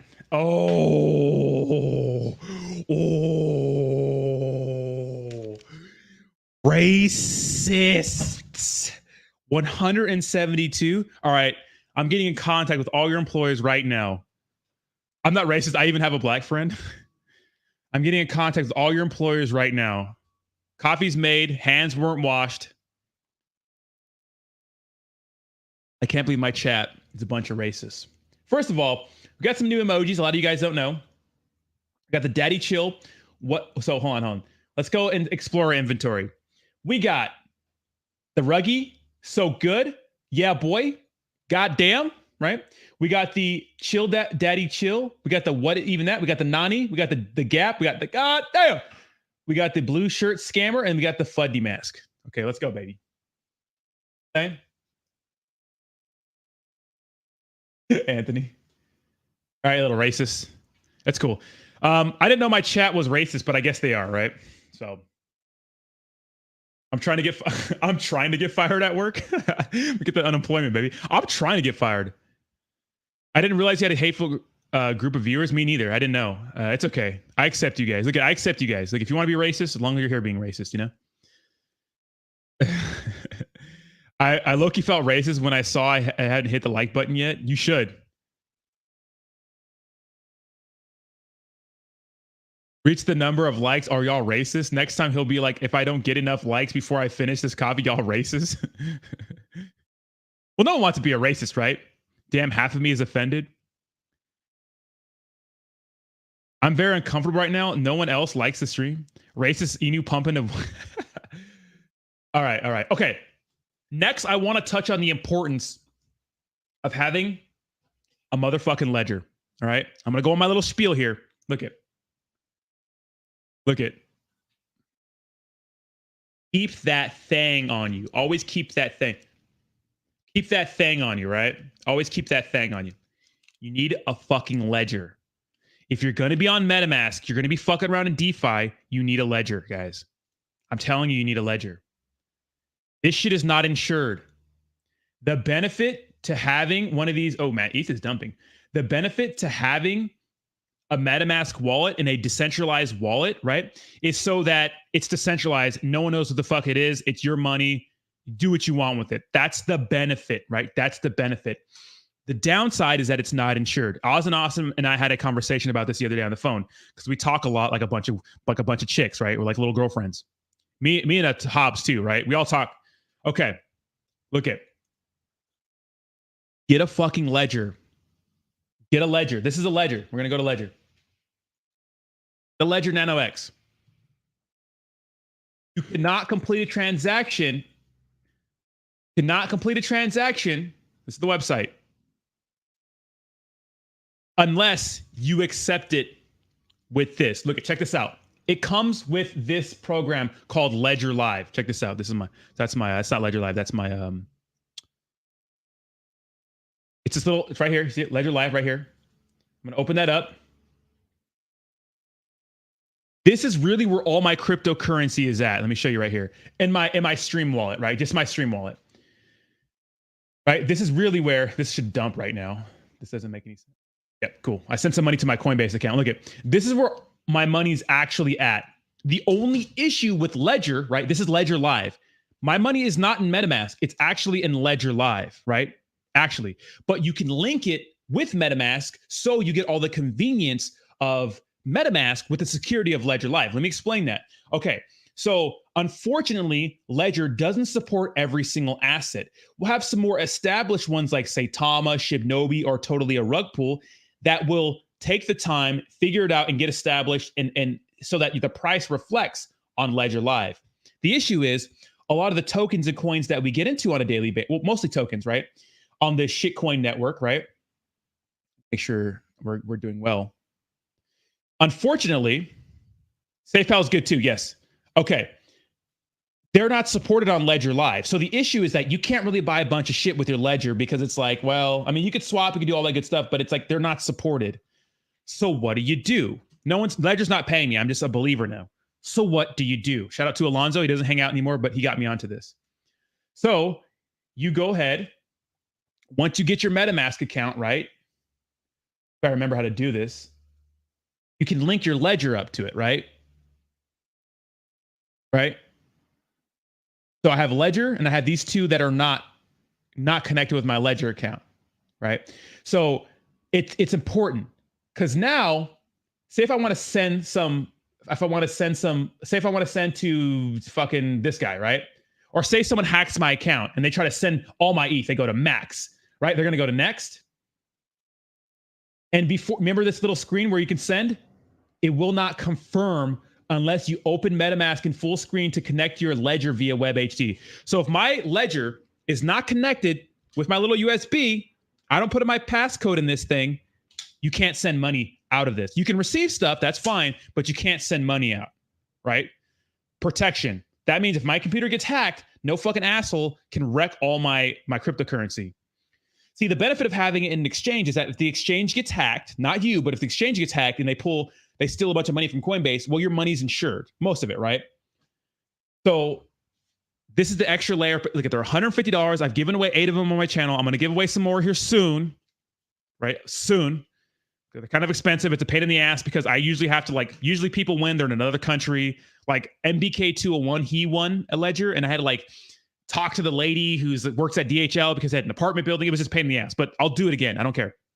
All right. It's protection, right? This is your insurance here, right? So as long as you have this baby, you're good. And look when you get a ledger, you're going to have to set up seed phrases. You're going to have to get seed phrases. Just like for your MetaMask account, just like for your ledger, write them down on a few pieces of paper and put them in spots you can find. So you can save them on your phone. People say don't recommend it. I wouldn't either. Make sure you have them saved. If you lose this thing or this breaks, you can buy a new ledger and import your seed phrases to this. So even if you lose this, as long as you have the seed phrases, you're okay. Very, very important. You need to get a ledger. If you're going to be fucking around on DeFi, get a fucking ledger. Yes, I do admit it's a pain in the ass sometimes if you want to swap something and have to approve everything on here, right? Because what you have to do is you have to connect it to your USB like so, right? I have a USB connected to my computer. Once that's connected, I have to enter a 4-digit PIN. So once that's entered, right? So watch, check this out. So I'm going to turn this on.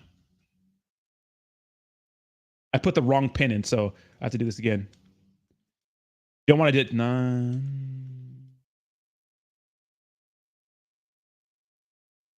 Okay. Once it's on, you have to select the proper network. Obviously, we use Ethereum, but you can do all the different blockchains, right? Most of them, at least, right? Now, I'm going to reject this transaction. The application, you see how you can't see anything right here?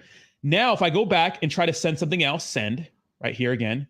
I'm going to put 0.001 ETH, right? I'm going to go to next.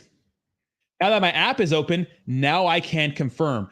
I can press confirm right here, but it will not work. It'll keep doing this. It will not confirm until I confirm it on my ledger, right?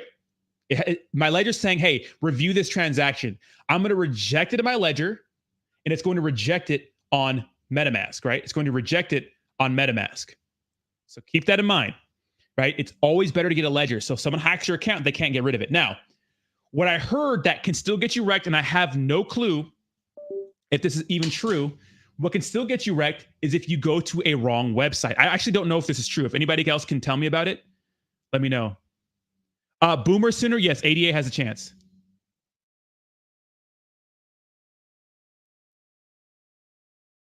Washington, D.C., that's strange. I don't know you.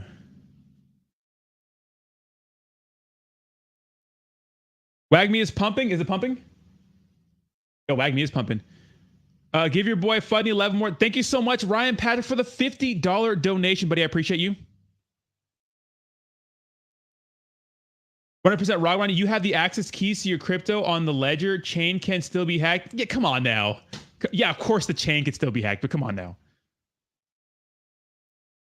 If you can't afford one, look at you need to afford one. Look at you need to afford one. Look at if you guys are making a fucking money on, just buy a ledger first. It's $150. Just buy one first. You need to afford one. You can make money for it. Yes, put your seed phrase in the lockbox and it's safe. All that good stuff.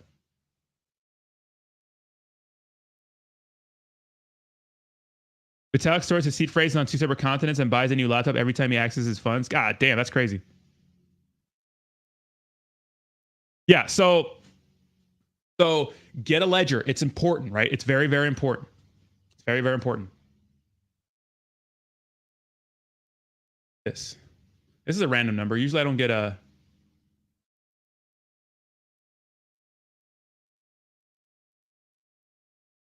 No? The chat is almost... Let's see if the chat is still racist. Is the chat racist still? Get a ledger. Look, it's $149. I think shipping is free. Get one. You need it. You need it. I'm telling you, you need it. If not, get a centralized exchange. Don't even play with DeFi. It's not risk. Okay, so it's not worth the risk. Okay, here's the second thing you can get wrecked by. Be careful. I don't know much about it, Kings. Tell the team to hit me up, and then we can talk about their pre-sale. Okay, check this out.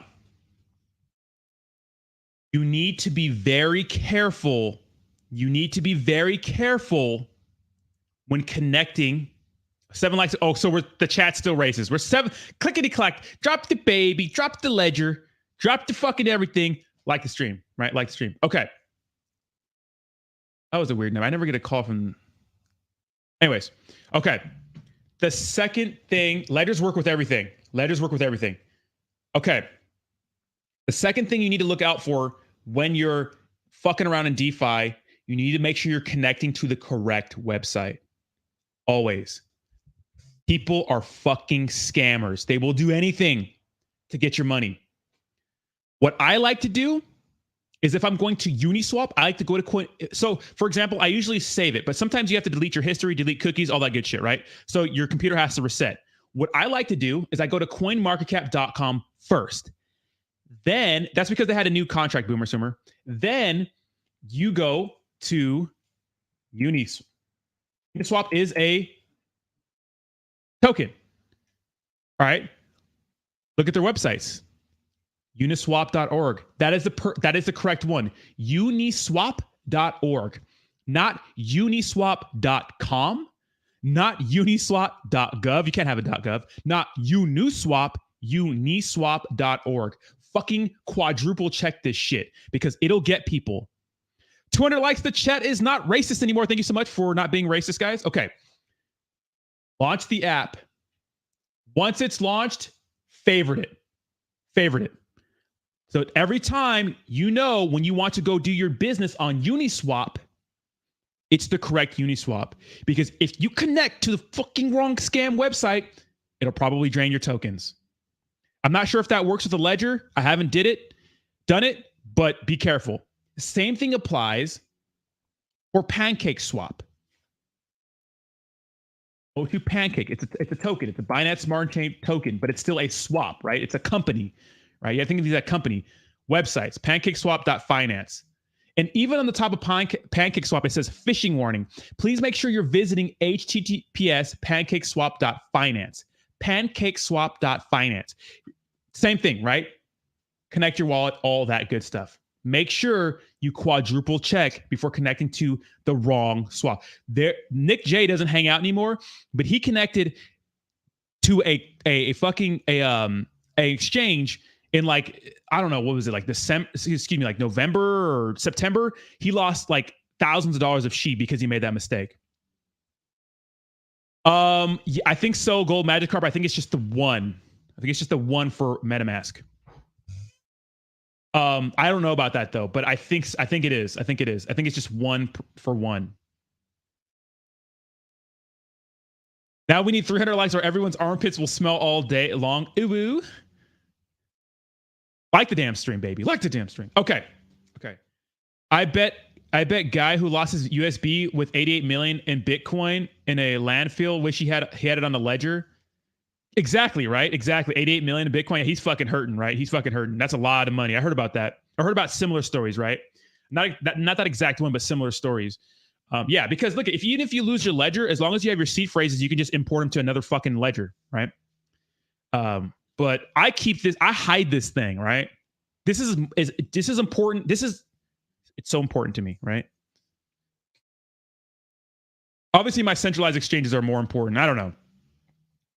And centralized exchanges, make sure you have like 10-factor authentication, right? It's worth the pain of getting your cryptocurrency. But yes, the correct websites are so important. Favorite them, make them your homepage, whatever the fuck you want to do, but make sure you're on the proper website, right? The way I always do it is I go through CoinMarketCap. Even when I go through CoinMarketCap, I still make sure it's the correct website. That was my very first lesson, DeFi. I downloaded a fake Uniswap, lost $200. Simple rookie mistake. Don't be like me. Please do research if you're new here. And at least $200 is recoverable, right? Cool and Chris? Like, dude, it could have been worse. Like thousands of dollars. Imagine if you had 50K or something like that and just yeet. Thank you. You can't connect your wallet to any website. Just don't approve. There it is, right? You better buy a Ledger now or you're racist. Pornhub wanted me to connect my MetaMask for a Ledger payment? Absolutely not. Keeps his Ledger wallet in his prison wallet. He's saying that I keep my Ledger in my ass, although it's actually designed to actually fit up there, if you just throw some lube on it, maybe the little spit, right? No.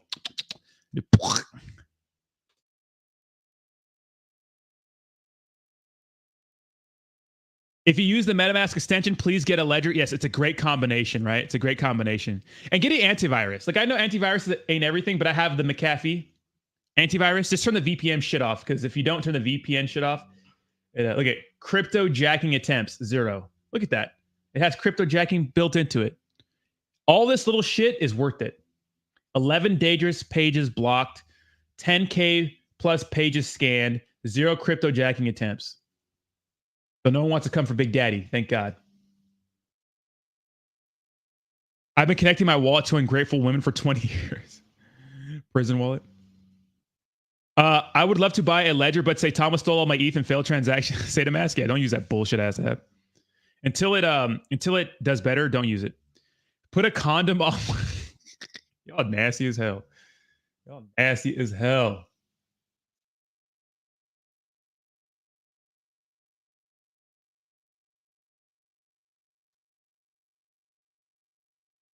I keep saying Birney, but is it Bernie? I keep saying Birney. Reed just told me. Say to Mask walking off a Ledger.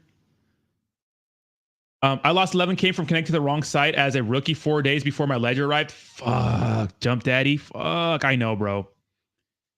I know you are racist. You don't want to tell me about Phantom. Get into it if you want to. It might go well, but the market cap's going to be high. It's up to you. I just thought $6 million was a lot to ask for a dev who wasn't doxing. And the dox we did get was like not good. So I'm going to be able to use it again. It makes me quiver just thinking about it. What are you talking about?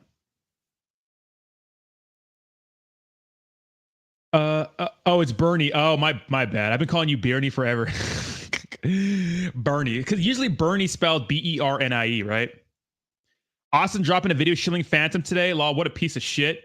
They're probably paying him, so I mean, he's making money, right? The docs video was poo water. Yeah, it was due to water. Look at guys. Here's the thing. I don't knock Zach Humphreys, anybody for making money. I don't, right? As long as they're transparent that it's a paid promotional video.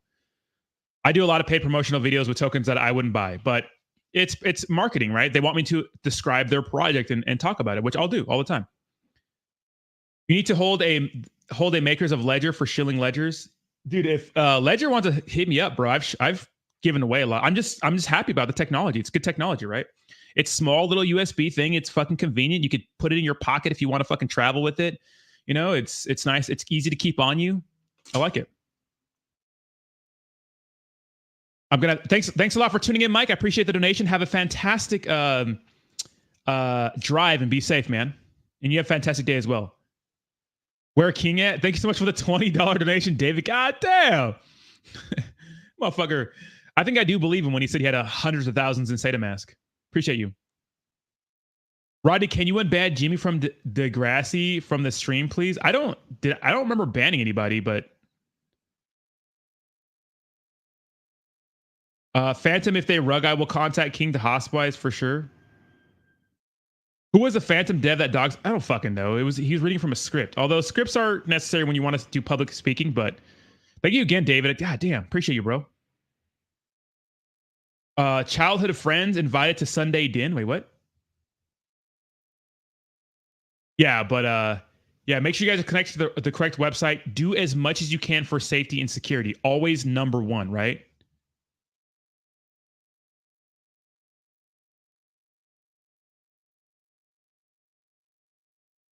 Always make sure you're doing the right thing, guys.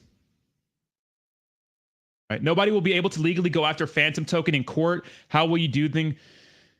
Dude, guys, let's be honest here. Look at here. Real talk here. Look, turn the whatever you got going on. Shut the fuck up, right? Here, real talk here.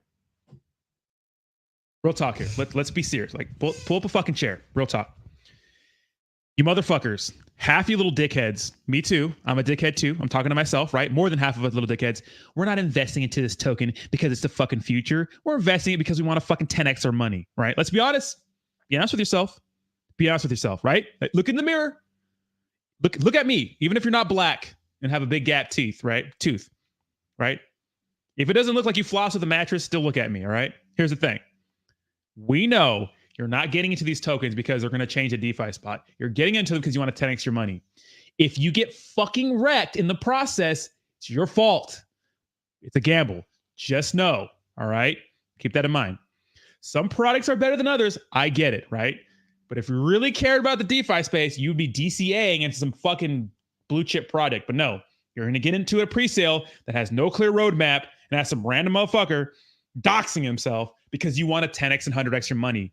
I get it. I understand. But don't get mad if your ass gets wrecked. That is your responsibility, you little shit.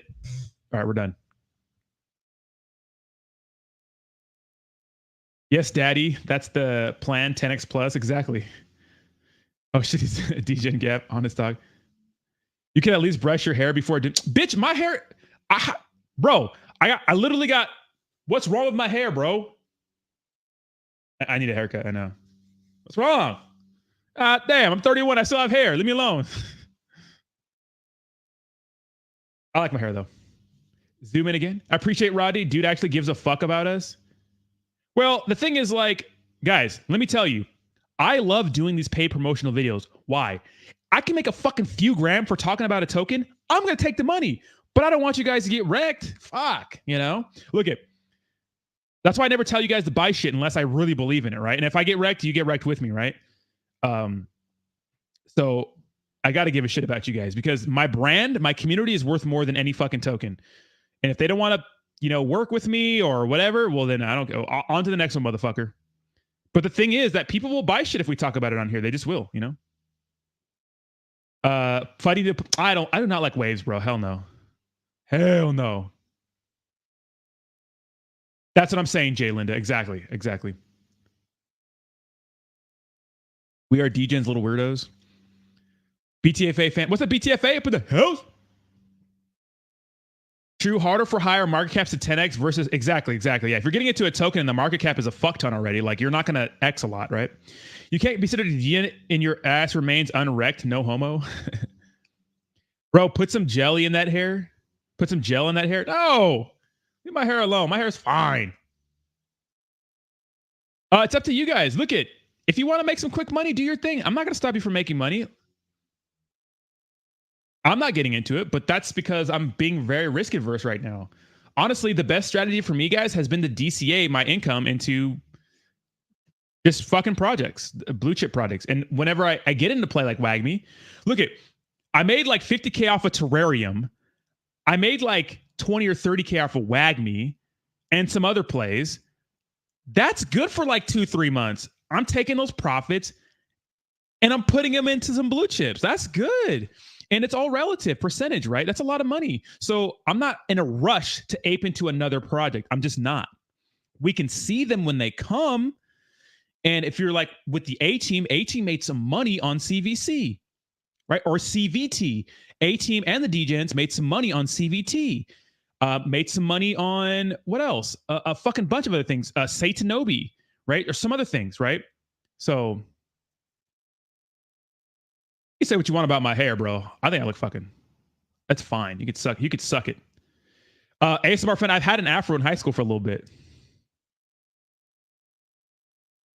I'm so goddamn. I've seen 15-year-olds doxing. I'm degenning. I'm Phantom. Fuck it. Hit that fucking hit run. Yeah. Volt going crazy. Yeah, Volt's going crazy. Yeah. Damn. Daddy chill. Jerry Curl? Absolutely not. Okay, smart fan. I want to see fro pics. Absolutely not. I showed you guys my Facebook the other day, didn't I? But I don't have any high school pics from Facebook. We'll get into like Facebook and fun like maybe 10-15 minutes before the chat ends. I'm Forex trading today. Nice. Look at you. Take your fucking profits, right? Speaking of making money, did you get any Sky token yet? I didn't, Cooling Chris. I did not.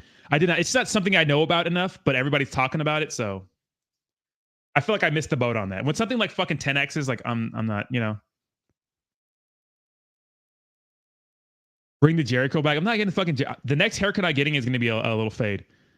I usually have a faux hawk. Like I had a nice little mohawk for a while.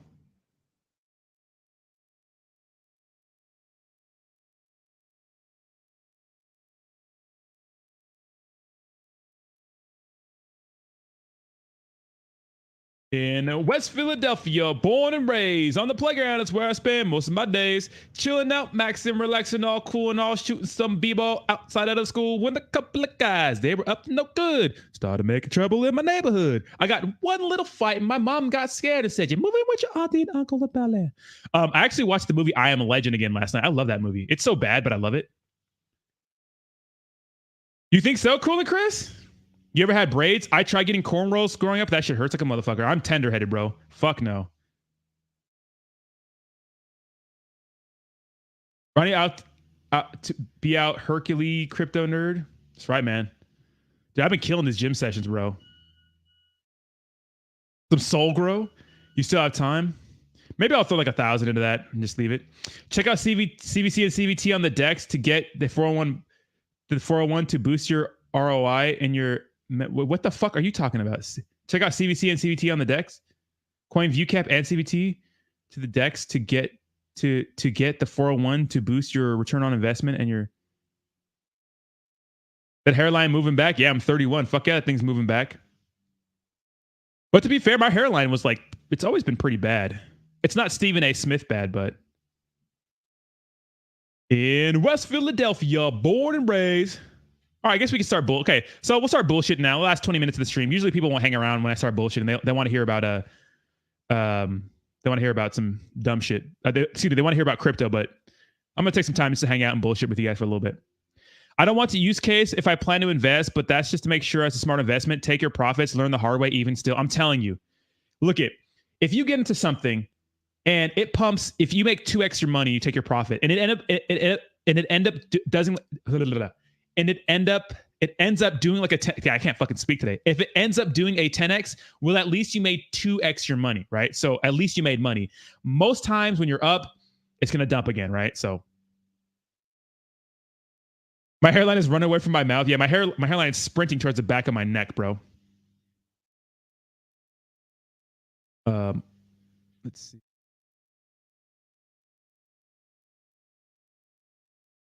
In West Philadelphia, born and raised. You guys want to see a little picture of me when I was a chubby kid? Look at this. Check this out.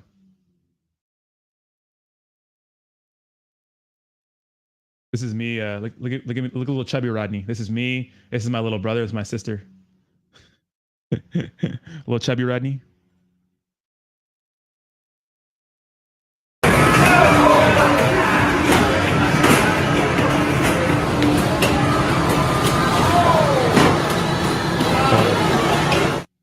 You guys want to see a beast at DDR?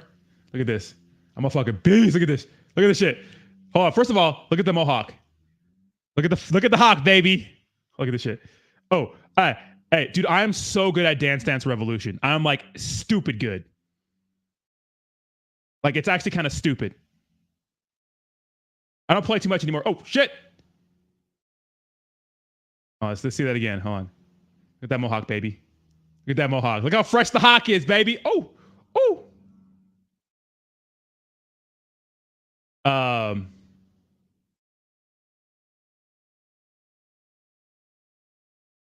Okay, so here back in the day.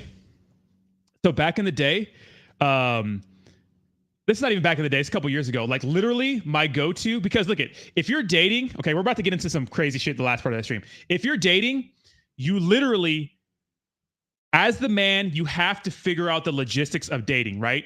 As a man, you have to figure out the logistics of dating. So back in the day, I would do the same dates for different chicks, right? Because it's your job to figure out the logistics. You meet up for drinks, always, right? Okay. Always meet up for drinks. Why? Because that gives you time to just sit there, feel the person out. If you like each other, the day can continue, right? If she's interested or you're having good conversations, all right, perfect.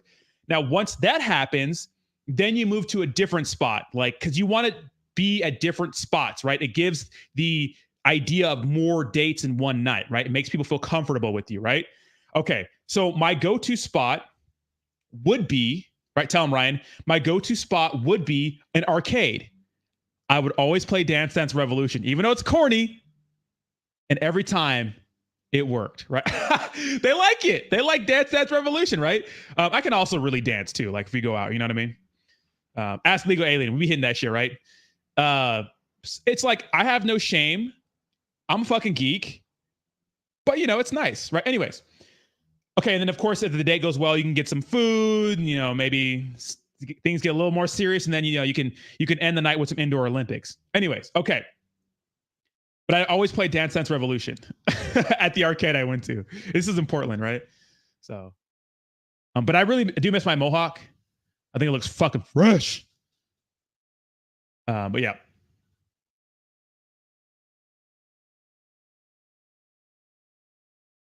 Damn, man, look at the fucking shape I was in. This is 2 years ago. I'm about to get to fuckboy shape again. Look at that, man. I look like this under my body fat, so I'll get there. I always do. It just takes a while. Dieting and stuff like that. Some real Chadney shit. Let me see your photos. I don't put a lot on Facebook, to be honest. Yeah, I don't really have a lot. I think I shared all these pictures on Facebook that I've had. TBH. Yeah, I mean, there's nothing really new. There's a bigger when I went to the Del Mar Fair, and I literally sank that basket. Got the mohawk. Come on, look at the hawk, bro. CoinView Cap says third exchange is Hotbit and fourth exchange has just been confirmed for May 18th. Get ready, L Bank announcement for April 21st. Pay those taxes. Hope your knee is feeling better. Thank you so much, CoinView Cap. Nice. Thank you for the one. That's chubby. Yeah, out of your mind, bro. I was looking like God. Took her to Big L's. No, it was called Ground Control in Portland. Watch Daddy cut a rug. That thing makes a girl wet like good DDR. That is not. That usually dries people up, right? But they don't care, right? I think that as long as you're confident in what you're doing, like it's the way you hold yourself, right? I know people look at confidence. You could say confidence all you want, but if you're not doing things in your life to make you confident, then you're not going to be confident, right? Whatever you're insecure about, whatever you feel is an issue in your life that's holding you back, it screams at you every day. The issues in your life that are really holding you down, it tells you. They show themselves every day. They nag at you, right? Whatever the issue is. Once you address those issues and you're feeling confident, because that's where confidence comes from. You can't poof confidence. Doesn't make sense. That makes no fucking sense, right? But once you address those issues, whether it's financial, whether it's physical, whether it's your fucking teeth, whatever it is, right? Fix those issues or do something or be working on those issues, and then you can have some confidence, right? So I don't mind playing Dance Dance Revolution and let people know I'm a fucking dork, you know, because I'm a dork. Like, yeah, I could be Chadney, but I like video games and shit. Or like, you know, I speak the way I do, but I'm confident in the way I hold myself. I don't give a fuck what people think about me, and you shouldn't either. But this is okay. I'm really proud of this night. First of all, this is the Del Mar Fair in San Diego. First of all, I'm looking thicker than a bowl of oatmeal right here. I literally, you know, those little scam ass basketball things, bro. I drained the shot. Look at. Of course, I was on a date, right? I drained the shot, right? Boom, drained it. Won a big ass first try. Won a big ass teddy bear. Gave it to a little girl. Stop it. I was like, hey, you want a big ass teddy bear? She's like, oh my god, yeah. So, yeah, Yusuf, anything you can. Shirt in the tank. He meant business. Mr. T looking motherfucker. I know, right? Bars. Facts on facts. He drained liquidity into her back end. Being a nerd is cool. Yeah, I don't give a fuck, dude.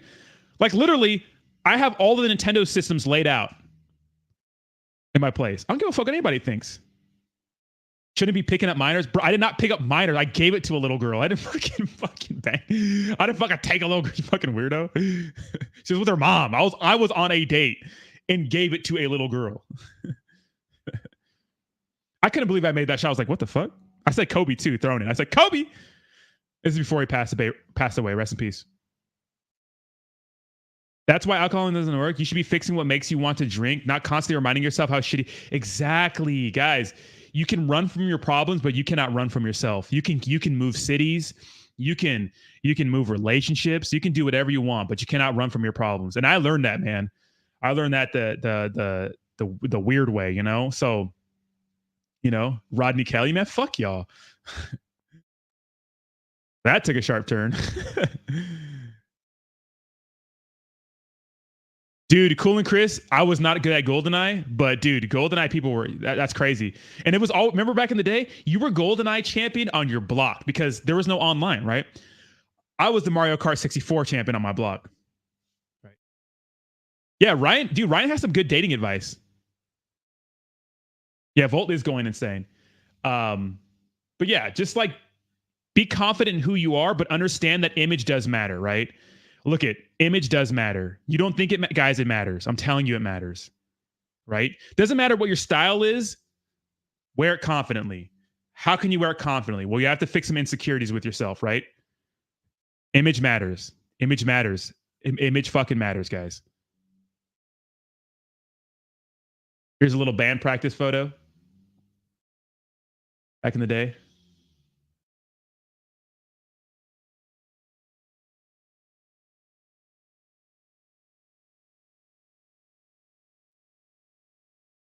I don't know what the fuck you watch. It tells you image doesn't matter. It matters. So if you work out a little bit, you don't have to be fucking Arnold Schwarzenegger, but fucking go to the gym a little bit, right?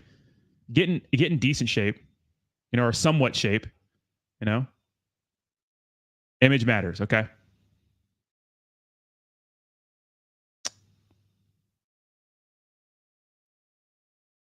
Damn. Look at my old band pick. Damn, this is my old band pick. Love the Experiment. This is at the World Beat Center. This was a fucking sick ass show, dude. This was such a sick show. I wish that I could have played music for a long time, but dude, in my 20s, like I never got to really spend as much time as I wanted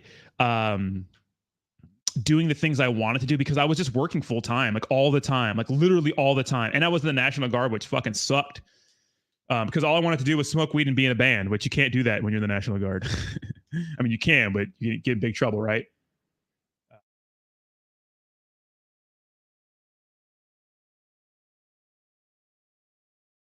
Damn, dude. Being young and in a band, bro. Fuck.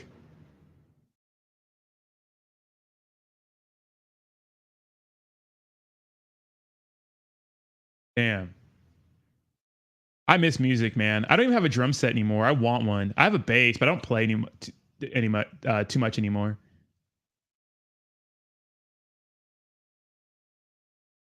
I don't have a lot of photos, do we? No. See, my hairline was always kind of bad.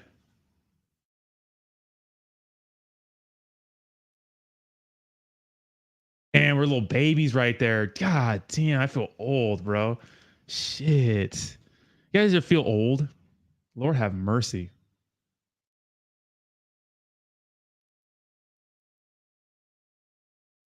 Been to WC a shitload times. Dago, native, Yi. Used to have dreads to get Jaja.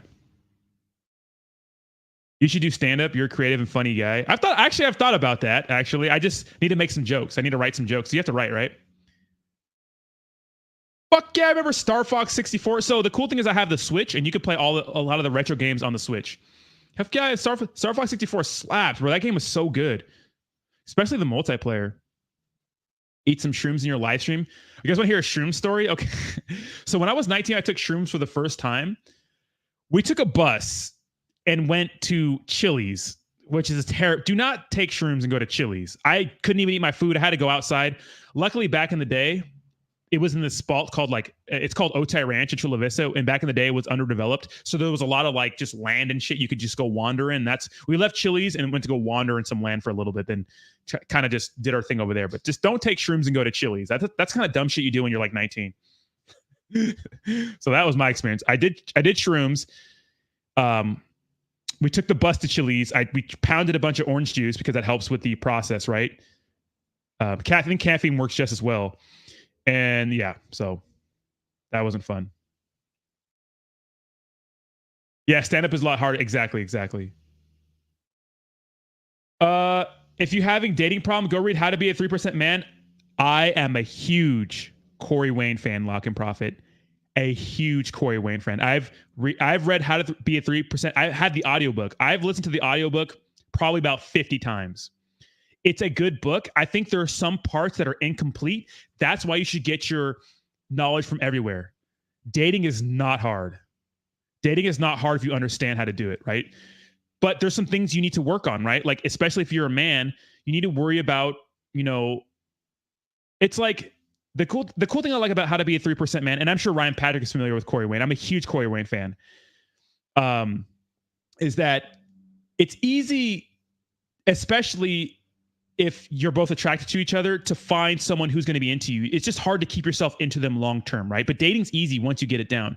The biggest things as a man, especially as you get older, you need to like establish yourself in the world. Like, and a part of that is, what are you doing for a living? Like, what are you doing for work? Is it making money? Is it, is it providing the lifestyle you want? Image, right? Exercise. Wear clothes that fit you. It doesn't have to be a certain style, but wear a style that, is your personality. Wear it confidently. You know what I mean? And don't make women or men, well, mostly for men, don't make women the main priority in your life. Chase excellence and women will come, right? That's the idea. And dating's like clockwork. Literally, once you get enough repetitions in dating, it's like clockwork. It's the same shit every time. But the thing is, every so often a unicorn comes along. Sometimes you'll find a woman that just doesn't, I don't know what it is, just does it for you. And if you're not fucking ready, you don't have your shit together, your life together, well then you passed up on the unicorn, and you have to wait for your next opportunity, right? And those are the hardest lessons, right? Meeting someone you're really into, but you're displaying crazy behaviors, or you don't have your shit together and they realize you don't have your shit together. Because like Corey Wayne says, people can hide who they are for 90 days or 6 months. But once you get to know a person, their true personality starts coming out.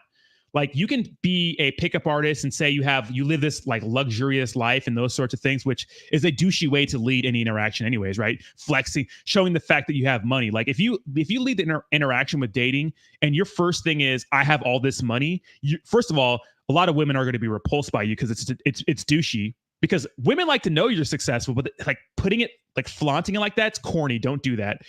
But the women who do like that are the wrong type of people for you, right? The women who just want you for your money. I mean, unless you want to treat dating as like transactions, might as well just buy a hooker then, right? If you're gonna treat dating like that, might as well just buy a hooker. But it's like clockwork, right? So be ready. Right? Get in the fucking game. Make your life the way you want your life before you go out hunting for a significant other. Because, I mean, I've made mistakes. Like, a lot of people have made mistakes. And sometimes you get with people, you settle, or it seems right, or whatever the issue is. But then down the road, I mean, attraction is not a choice, right? You cannot force yourself to love someone. You cannot force yourself to want to be with someone. Attraction isn't a choice. You don't get to choose what you want to bang. You just don't. Right? You don't get to choose what does it for you. It just is, right? So when people like say, oh, you're like, if you like bigger girls, if you like skinny redheaded girls, if you like freckles, blue eyes, you like black girls, Mexican girls, whatever, it's your choice. Attraction isn't a choice. You don't get to choose what you like. That's just a fact of life, right? So understand that.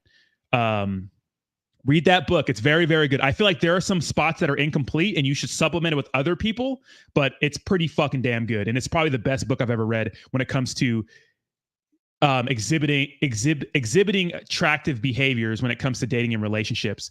Because the biggest issue we have in our day and age with men, I think, is jealousy and neediness, right? Jealousy and neediness, and not having an abundance mentality. And abundance mentality is pretty much like, hey, like, I'm happy to be with you, but I'm also happy without you, right? Or knowing that if this doesn't work out, the outcome is still going to be good for me in the future. Because if things don't work out with said woman on date, well, does it matter? Because you're awesome, dude or girl, whatever, doesn't matter, right? And you'll find someone who does it for you down the road, right? So having that abundance mentality, and I think that's perfect because that's attractive, right?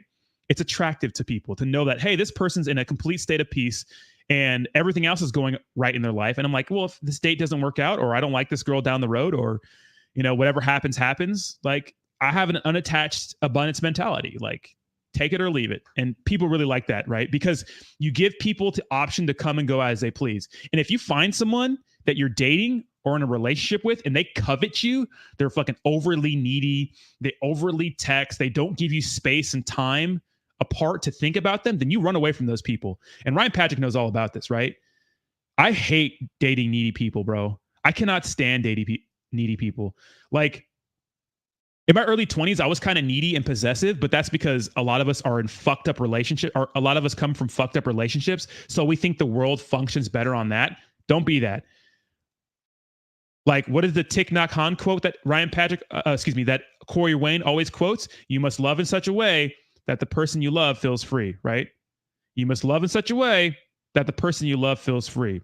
That doesn't mean, this means you let people come and go as they please. This doesn't mean you let your fucking wife and her boyfriend go fuck the neighbor all the time. No. A lot of people have busy professional lives. You can't be blowing up their phone all the time. You can't be needy. You must love in such a way that the person you love feels free, right? Because attraction grows through space. That's so true, right? And especially in the beginning phases, like, dude.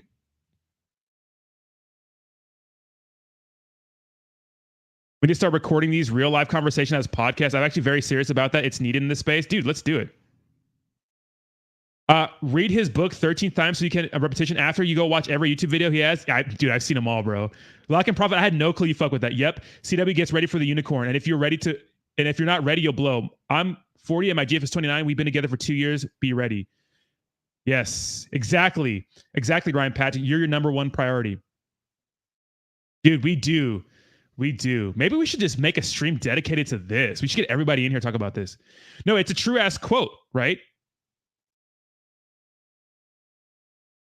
You know, look at, this is a good, thank you so much for the second $20 donation. Dude, abso-fucking-lutely, bro. The problem is that most men are raised by women who turned them against their fathers. These men resent their mothers and end up dating women just like them. Yeah, exactly. Look at the thing is, like, you guys, there are like, we're fucked up and you got to work on yourself, and working on yourself is not as easy as reading one book. That shit takes years. That shit takes fucking years, right? Like, you can know all the techniques in the world, right? But if you don't make it like part of your lifestyle, or you don't practice those things, like when I first started learning about this stuff, I fucked up on so many good opportunities in my early 20s. Like, because I would meet a woman, we'd have a date, we'd do everything sexual. It'd be great for a couple weeks, but then I would fuck it up by being like needy or like weird, crazy shit, right? And the fucked up part, right? The fucked up part is like, women and men, when it comes to dating, they are spoiled for choice. Some men are, mostly not. Look at, to find a man who hasn't had one sexual partner, it's not that uncommon. I know a lot of people in my life who, just are not successful with women at all. But on the contrary, there are a ton of women. It's rare to find a woman who has had no sexual partners, right? Women are spoiled for choice, even if they're not quote unquote that attractive, because men, we still want to bang, and it's not hard for a woman to find a sexual partner, but it's hard for men to find it. So make yourself the best candidate. I know it sucks. Maybe life's not fair. Whatever the fuck you read, put it down. Life's not fair. Just get that through your head. It doesn't fucking matter. Life's not fair. Deal with it. Stop crying. Deal with it. Life's not fucking fair. Who cares? Get over it, right? As a man, you need to make yourself the best person on the market. What can you do? Well, you can first start off by fixing your image, going to the fucking gym, doing your hair, right? Grooming yourself, not smelling like doo-doo, scrubbing your fucking nuts, right? Get a little bit of muscle on you, eat healthier, fix your image. That helps, especially on dating websites. That helps. Have friends, have friends. Have an active lifestyle. That's nice too, right? Having friends and family you can talk to a lot, right? Having a social life. Finding something you love for work that keeps you busy. Because when your purpose is number one over everything, and you're killing it in your purpose, you're making money, like good money, you want good, whatever your goal is, right? Wherever you live in, right? Because good money is relative, right? You're making good money in creating a lifestyle for yourself that looks fun and enticing. That's awesome, right? And if you have all those things going for you, dating is going to be so much easier. Dating is not hard for me anymore, but it was in my early 20s. But luckily, I've always been a person to, look, I'm 6'1". I'm decently muscular. Say what you want about my gap, but I'm a good, big, tall, dark, and handsome looking guy. And it's not hard to date all the time. But my issue was always, because you saw my early 20 pictures, I take care of myself. My teeth are always white. I always have a nice haircut. I was always dressing nice. So it wasn't hard to date. But and some guys are short. Like that fucking sucks, right? But they make it happen. Why? Because they probably have an awesome career, or they have a good personality, good confidence, right? That does help too, right? Some people are at a disadvantage, but life is not fucking fair, right? Some people have perfect teeth. I don't have perfect teeth, right? So whatever, right? Anyways, life's not fair. So you have to do what you have to do in order to play the game, right? And once you have enough repetitions, dating's not hard. My biggest issue always was my behaviors, because I would be super needy, because growing up, my parents and the foster homes I was in and the parents I grew up with, super abusive relationships, jealousy, infidelity, all kinds of crazy shit. So I thought that was the norm, not knowing that real relationships that are successful, you know, the women I dated, look at their parents. Like, look at the parents. How did their parents treat each other? Did they have a loving long-term marriage, or did she come from a family that's a broken home like you? And if she did come from a family that was a broken home, did she do the work, right? Because people are fucked up. Did they do the work to figure themselves out? Because a lot of people don't do the work. They just figure out, fuck it, I'm going to find someone who is going to accept my jealous, crazy ass. And they're going to find that relationship, a person, and then it's going to be a fucked up relationship, right?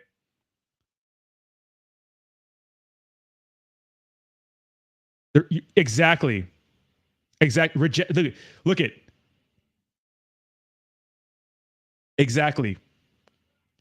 The thing is, like, rejection. Look at the thing is, the hard truth is, like, most women, not most women, but a lot of women are not going to find you attractive, right? Unless you're like the fucking Rock. Why? Rock is tall, dark, handsome, big buff motherfucker, and he has status, right?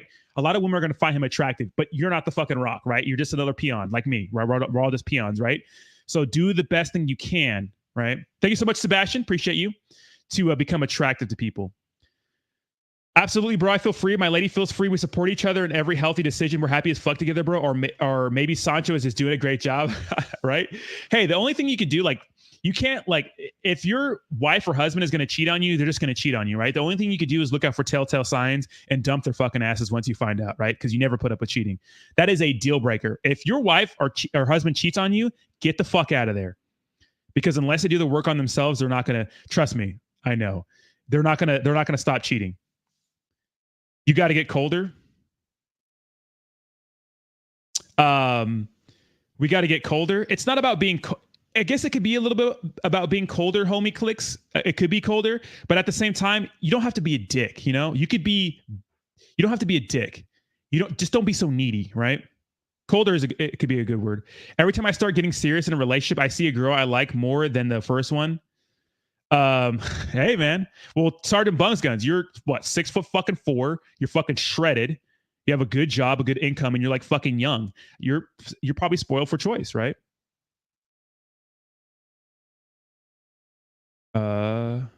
We got to learn female nature. So female nature is a thing, but it's not as crazy and extreme as people think it is, right? Like I listen to a lot of people, and there's some people who are just fucking demented about, like, chicks. Like, yes, chicks are the same but different, right? They're the same but different, right? But yes, generally, women like a man who has the potential to provide. And women are a little different, right? But if you're a guy who's handsome, you're killing it in your profession, you're happy to be living life, you have a social life full of abundance, and you're doing what you want to do for a living, and it's like you'd be happy with or without her. Women like that. They want to know that you will be okay without them. Even though society may not tell you that, and if you date someone needy, get the fuck out of there. But a person who's good for you is going really to accept the fact that you're killing your life and you don't need them, right? Exactly, Lock and Profit. You mean 5'8"?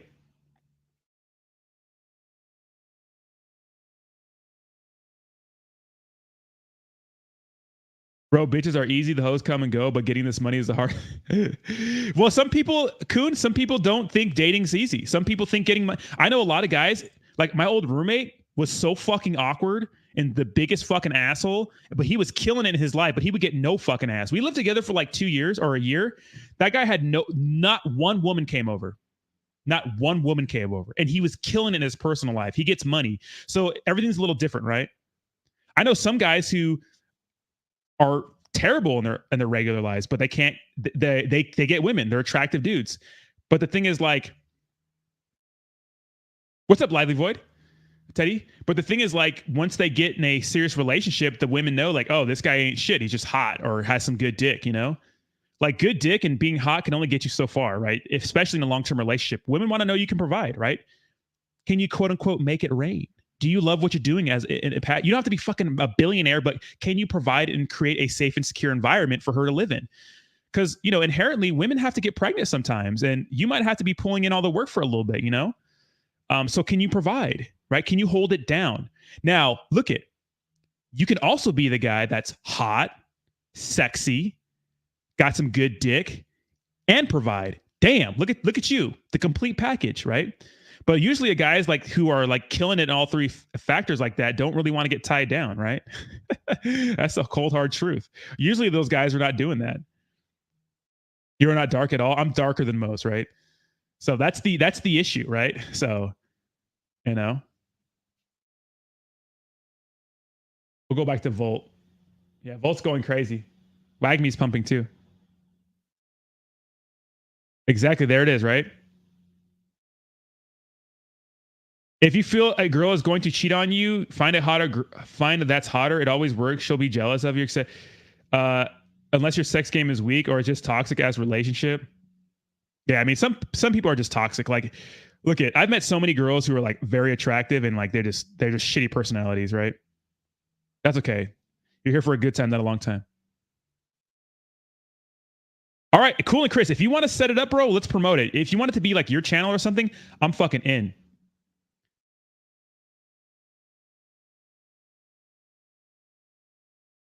Who cares about hoes? Imagine struggling to get girls. Women don't want an average man these days. Internet has provided women to be exactly. The unfortunate thing, J boy, is that like women, like there are some women who like expect the world but have nothing to give. Here's how we trade. Like, this is the fucking Ronnie making 250K. He can get any chick he wants. I'm making good money, but the thing is, it's like. Yes, that is true. It is not fair in our social world, right? Men are like the only thing that are loved unconditionally are women and dogs. Men are not. But that's just the burden of. We have the burden of performance. Right? We have to perform, whether that's getting a fucking erection, right? Because that's what we do. Women open up to receive us, right? They don't do anything, right? We have to perform. We have the burden of performance, right? But you should own that as a man. You should be a leader, right? You should want to be that way. You should want to be the guy who creates the logistic. I'm not talking about being a tyrant, right? But you should lead the relationship or the interaction. I'm not talking about being a tyrant, right? There's a difference, right? But yeah, women don't want an average man these days. Exactly. But as a man who isn't average, you get to pick. That's the thing is like, once you get up to, like, I'm telling you, man, if you work on your image and you get your money right, you're going to have more choices. You know, you just have more choices. That's just how it is. That's just how the world works. You're not going to be able to bang any chick you want, obviously, but life is going to be less hard for you. Trust me when it comes to dating. Women want us to have a nice body. Well, the fixed cars cook and has lots of ETH. Lots of ETH. The thing is, like, we're visual creatures. Honestly, I don't care about your college degree. I don't. I never did, right? It's nice. I just don't. If you're hot, you're sweet, you're giving, you're caring, you're outgoing, right? You're assertive. I'm good, right? I'm good. A little different, right? I honestly don't care. Look, I want a chick who can add and contribute to the relationship, obviously, but I don't care if you're making $300,000 a year. That's not how men work. I don't give a fuck if my wife or girlfriend or whoever I'm dating, right, is making $300K a year. I just don't give a shit. But unfortunately, society teaches everyone that they have to make this much money, especially chicks. Like, good for you, but guys don't care about that. I'm telling you, they don't give a fuck about that. They don't. And the thing about women is that women want to date guys who are on the same level as them, if not better, right? Across and up dominance hierarchies. That's how women operate. I don't make the rules. That's just how it happens, right? Women like to date a guy who is equal or better than them in the socioeconomic world. That's what the evidence shows, right? The issue with that is that, chicks spend a lot of time making hundreds of thousands of dollars a year. And when they're at that level, they're a little older, right? And they want to go for a guy who is doing better than them. Well, those guys who are killing it, who are probably older, who are making a lot of money, they don't want to settle down with, they want to date really young women sometimes, right? They want to date early women's in their early 20s who are a little more carefree, who are not, who are not that demanding. I mean, it sounds harsh, but that's just the way the world works, right? Like if you're a guy and you're making $400K a year, $500K a year, whatever, right? And you're a good looking dude, you handle your business, maybe you run a business, you're working all day, you're just busy as fuck. Are you going to want to deal with someone who's like super like demanding of you and like, all hoorah, hoorah, I make this much money, I need this from you? Are you going to want to date someone who's carefree, who doesn't give a fuck, right? You're probably going to want to date the person who's carefree, doesn't give a fuck, right?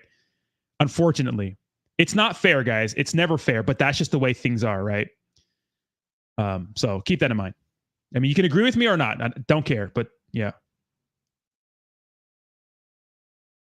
Exactly. That's why, see, men need to create value. As a woman gets older, that's what she wants. You could be ugly, but you have the value. You are king. And you release that most women date, and you release that most Damon and realize that most women date losers. Yeah, that's why if you're a fucking king, you're killing that shit, right? If you're killing that shit in your personal life, but you're handsome, you take care of your image, or you don't have to be fucking hot, right? You're not going to be fucking David Beckham, but you can brush your fucking teeth. You can wear clothes that fit. You can scrub your ass, right? You can wear a nice cologne. You could do that stuff. It's not that expensive to do that stuff, right? You can go to the gym a little bit. Gym memberships are free. You can make time to do that, right? And you start doing things that make you money or trying to do things that make you money. Well, then, you're going to be more attractive, right? You don't have to be. This is why you see rich, successful men that are not attractive with hot young women.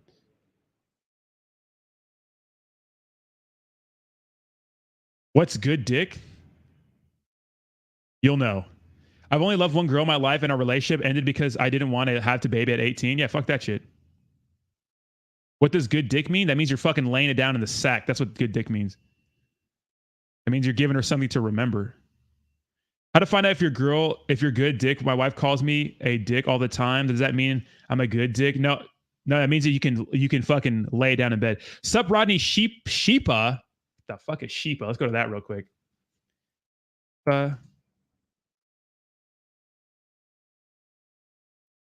You guys are out your damn mind with this shit. Women born with value, men have to create value. That's true, right?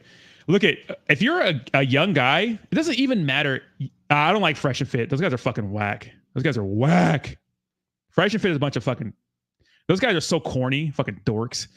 You want to watch people like Kevin Samuels, even Alpha Male Strategy sometimes is okay. I think he's a little extreme sometimes, but I like him. Coach Corey Wayne is good. There's a lot of people who have good advice, right? Those guys are corny as fuck.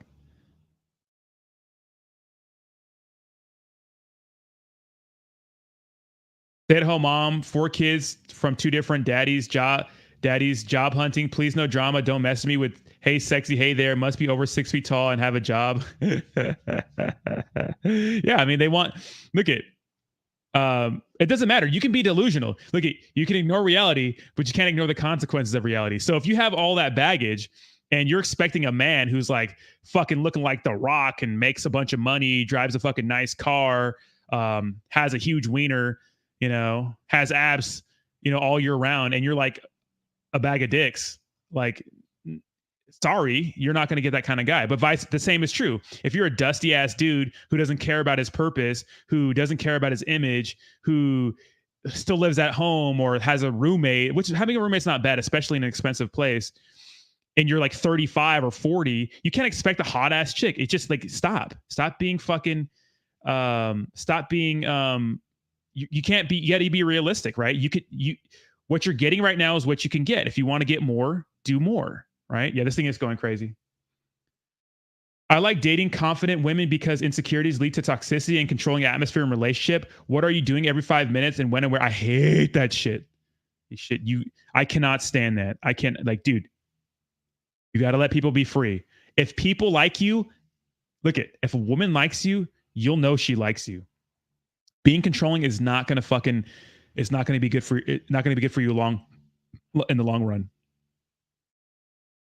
Being controlling is not going to work. Yes, I hate that. Everyone's been in a controlling relationship, and if not, you're controlling. I don't like Fresh and Fit. They're whack, bro. Size don't size don't size, guys. If you follow this BBC, bigger, better confidence, you are good to go. I mean, look, if you have a fucking micro dick, it does matter, right? It does matter, but doesn't mean your head game can't be vicious, right? Doesn't mean your foreplay game can't be vicious, right? Maybe you can fix everything else in your life, right? I'm dying with the truth from Rodney. Take notes, guys. Got to finish up these fucking taxes. Have a good one, Crypto Gems. Thank you so much for hanging out. I appreciate you, bro. Gym memberships are free there. Good fitness, like $20. I mean, I pay for expensive ass gym, but that's because there's fucking honeys all over there. Women hit I'm just kidding. Women hit the wall at 35. That's just a fact. They need to get all it's true. It's true. Look, I'm not saying that women are helpless after 35, because there's some baddies that are 35 and older, right? Women can take care of themselves, but you can't expect like the world, because guys, we're visual creatures. We want hot women.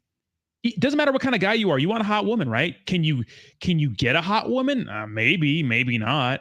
You know, it's all up to you, right? That's all up to you. Can you? I don't know, but that's what we want, right? And unfortunately, you know, if you're older as a chick, you're not going to be able to get this some of the time, right? Sometimes you can get a successful guy who's a straight beta bitch, but you don't want to fuck that guy. Let's be honest, right? You don't want to fuck some guy who worships you all the time and you get to step all over him. You don't want to fuck those guys. You don't want to fuck those guys. But a lot of women settle for those guys because they can provide, because they have money, right? Because they have money they can provide, or they worship them, you know?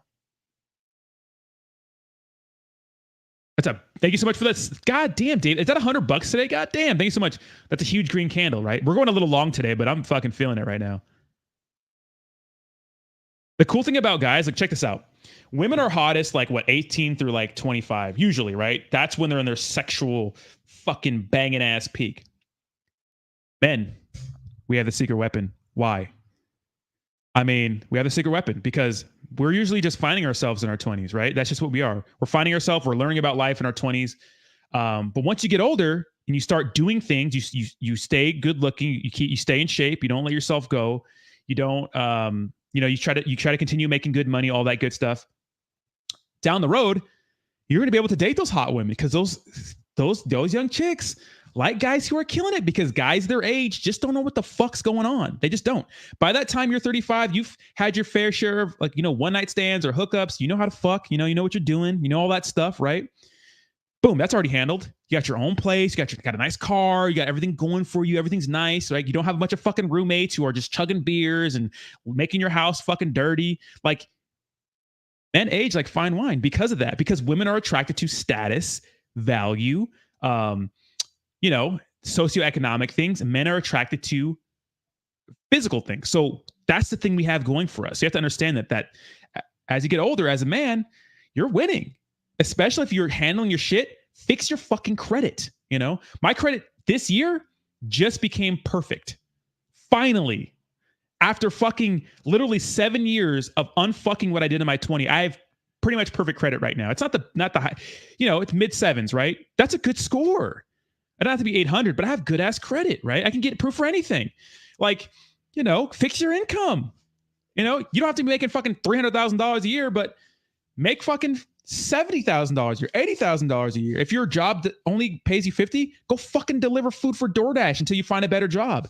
There's ways to make money. Just get off your fucking ass and do it. Because that way, women are going to find you attractive. We always have this. Guys, men have the trump card. And I know it sucks that hot women get all the attention, right? Fucking Instagrams with a chick showing her ass, they get all the attention. Okay, accept that fact. Accept the fact that you are never, as a dude, going to get that kind of attention, right?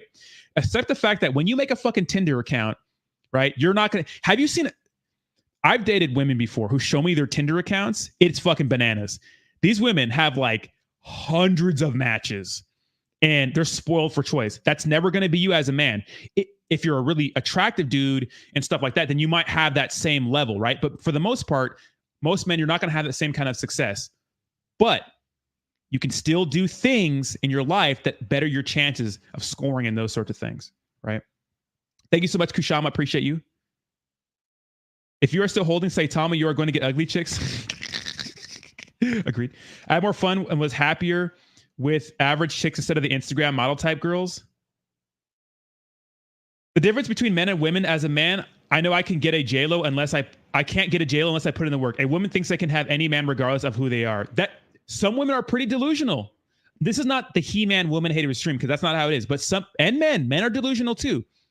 Thinking like, dude, I make 20K a year. I'm out of shape. I fucking live with roommates and I'm fucking 40. Why can't I date this hot chick? Life's not fair. It's like, well, fucking dummy. But chicks who are like overweight, have like 2 kids, they think that, I don't need no fucking man, but still want a really good high quality guy. And they're mid 30s. Like, I'm sorry, like you're not going to get the high. So don't be delusion is on both parts, right? Big Fiji with the $50 donation says BTFA just announced their listing on XT. Dude, congratulations, Big Fiji. Thank you so much. Eating relatively healthy and keeping active, working out will keep men in their prime for a long time. Men will always be horny, believe it or not. Yes, guys, we're horny as fuck. If you find women, once you overcome rejection and you get your mind, body, and money right, it's really hard to stand out. It's not really hard to stand out because most men are dusty and dating is a cake.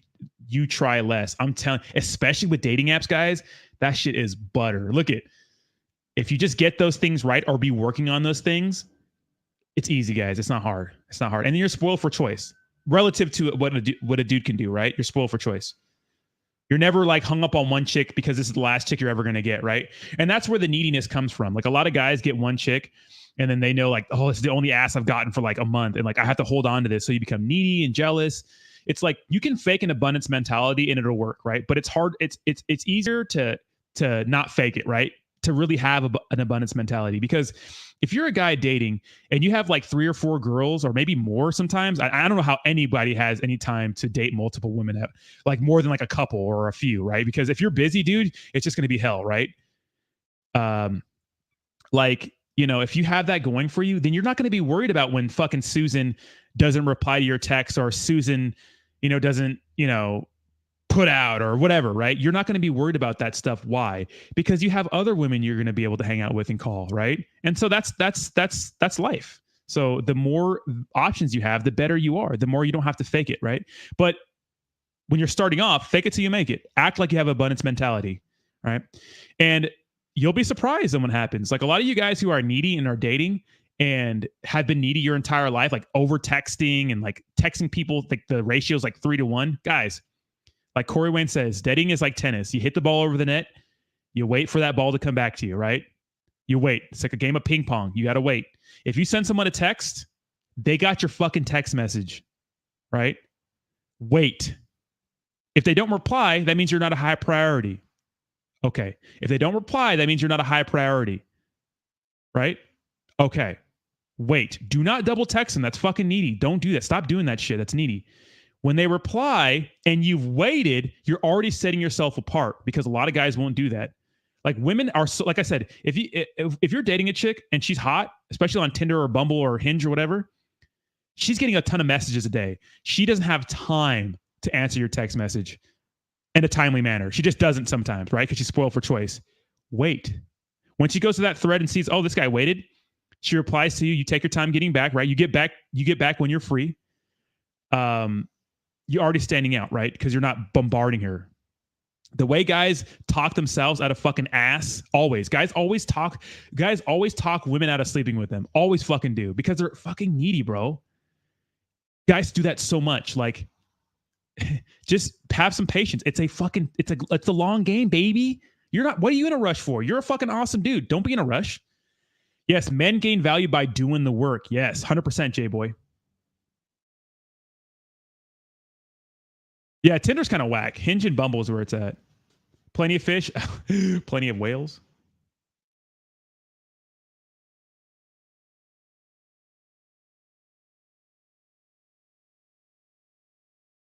Google it tomorrow. 100%.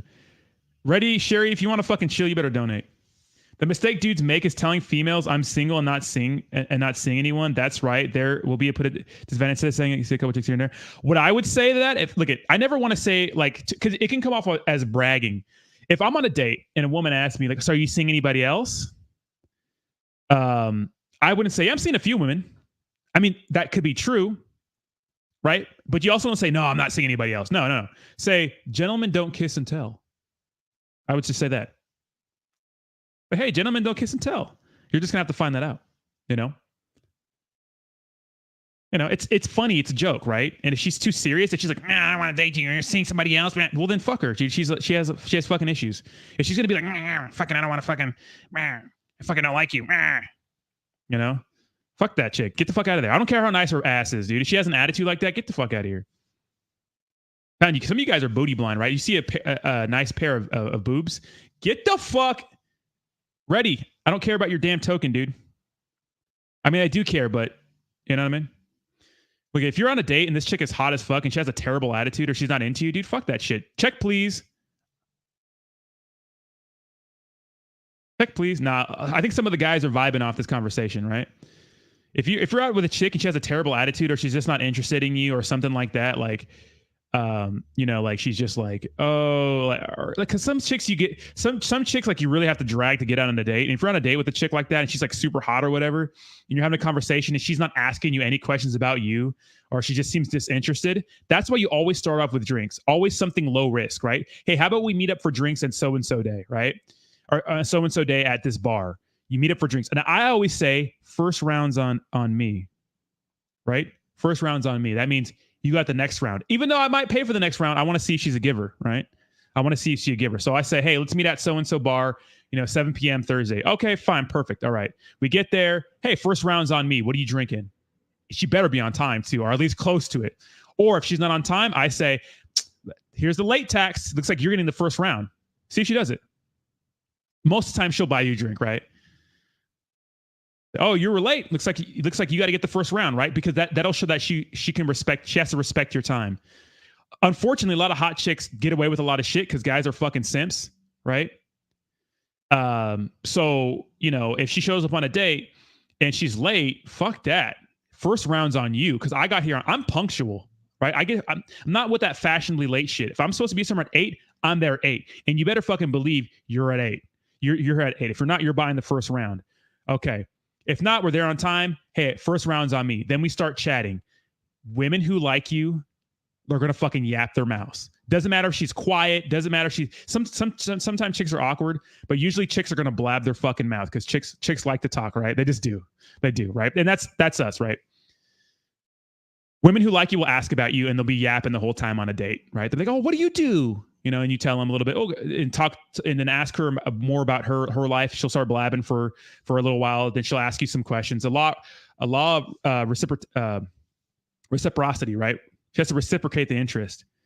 But if she sucks, if she's being disrespectful or like rude or like dismissive, hey, thanks for the date. Thanks for the date. I'm out. Yes, young queen, but a woman who likes you, they will blab. I've dated shy girls before, but women who like you, especially after chatting for a little bit, maybe a little drink or two, they'll start talking to you. They'll start talking to you, right?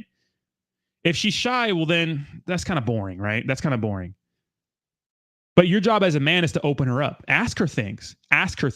If she's being short, your job as a man is to open her up, right? So if I'm on a date, right, and I'm with a chick, I don't know, comment or something about what she's wearing or something like that, or ask her about, hey, so what do you do for work? Or I always start off with, like a little joke about something because meeting up on dating websites is funny, right? So maybe start off with a little joke or something. But the more you ask about her, she's going to want to talk to you, right? If she's giving you one word short answers like, hey, what do you do for work? I work in retail. And that's it. Okay. Keep trying again. Oh, okay. Well, crazy. How'd you get into retail? I used to work in retail back in the day, yada, yada, yada. Oh, my friend told me about the job, so I applied. Like, obviously, she's either super shy or, she just short, or she just came on the date, or maybe she got there and you said you were 6'1" and you're really 5'5", and she's like, damn, this motherfucker's ugly as hell. This motherfucker an actual goblin, Don't lie about your height, guys. They're gonna see you wearing those fucking wedges on a date. Just be honest with that shit, right? She gets there and you're like a goblin and shit, you know what I mean? Or maybe you smell like fucking ass or something like that, You know what I mean? So if she's not interested, well then, after maybe 30 minutes or an hour, say, hey, it was nice meeting you, but I'm gonna take off. I'm gonna get a check, and I always pay for the first round no matter what. Check, please. Thank you. Or maybe she's, dude, that young queen, Everybody read that. Everybody read that. Or maybe she's hungry and you are stored in her phone as the food guy. 100% true. 100% true. Some motherfuckers are just good for a quick meal. All right. That's just the way it is.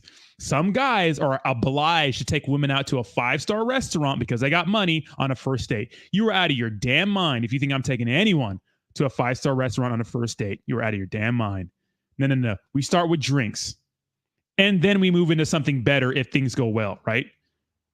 And as a man, if it's my idea, I'm paying for it. What's a nice gesture, though, is women saying, hey, I can pay for the tip or I can pay for half. I'm usually going to say no. I got it. Thank you so much for offering no. How about you get us drinks next time? Or how about when we go to the bar after this, you get the first round of drinks. Okay, great. Because that shows that she's a giver, right? You want to do those sorts of things. But if it's my idea for a date, I always pay because it's my idea, right? And then a lot of women who are givers, they're especially if they're really into you, they're gonna want to take you out, bro. Dude, I've dated women who want to take you out. They're like, oh, okay, you've been taking me out so much. How about I pick you up for the next date? Let it happen. That shows she's really interested, right? But yeah, some guys are fucking simps and they get wrecked, right? So, Lock and Profit had a good point up here. You know, on a good date when she's dating, 70%, 8% of the talking, you're just asking questions. Exactly. Women talk more than men. That's just how it is, right? How do women get through their problems? They go to all their girlfriends. How do women get through the problem? They call up 10 of their girlfriends. Oh my God, fucking Johnny, fucking blah, blah, blah said this. Blah, blah, blah, blah. That's what the women like to talk, right? It's not a bad thing, but that's what women like to do, right? And then she did this. And then John, my boss, said, Sally, why is she getting a raise? I should get a raise. I've been here longer, but then Sally's such a bitch. And I know she's sleeping with John and blah, blah, blah, blah, blah. You know, that's what women like to talk. That's just how we are. Men, we like to stew on things. Like in order for me to get to the bottom of an issue, I got to go work out. I got to go do some shit to be alone. That's how I get to the women do not work that way. So on a date, if a woman likes you, she's going to be blabbing, right? Especially after maybe a drink or two and after you open her up, right? You got to open her up. You have to be the leader, facilitate the conversation, right?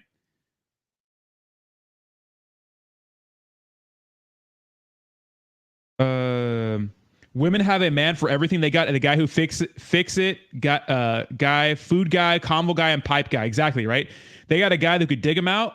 They got a guy who's going to come be a simp and fix their car, and they got a guy who's going to feed them, right? Especially if they're hot chicks. And look don't be that guy. Be the guy who can pipe her down, right? Be that guy. Samantha Lee says, refresh the chart for fuck's sake. Sheep Inu to the moon. Thank you so much. I did refresh it. It's the same. Thank you so much for the $20 donation. Appreciate you. Either your idea or not, man should pay the bill. I'm pretty. Some women don't like that, but it's a nice gesture when they offer. I buy flowers also. Flowers are nice, but I think flowers should be treated as sparingly. They should be random, right? I mean, the point of flowers is for them to be like spontaneous. Like, don't get them for Valentine's Day or some dumb shit like that. If it wasn't your idea and you aren't capable, then let her take care of it. Yeah, but no. Look, if a chick says, "Hey, I want to take you out," fine, but the roles are kind of reversed. You're gonna let her fucking bend you over and let her fuck you next, or what are you gonna do, right? You're gonna let her just fucking run the whole shit? What are you doing, right? Does she have the dick or do you have it? Come on now, you know what I mean? It took me an hour to decide where to go for a date. She's a chef, but couldn't give me a restaurant suggestions, making me pick. Guys, you pick the date. Look I know it sucks, and I know we have the burden of performance, guys. Here's the thing.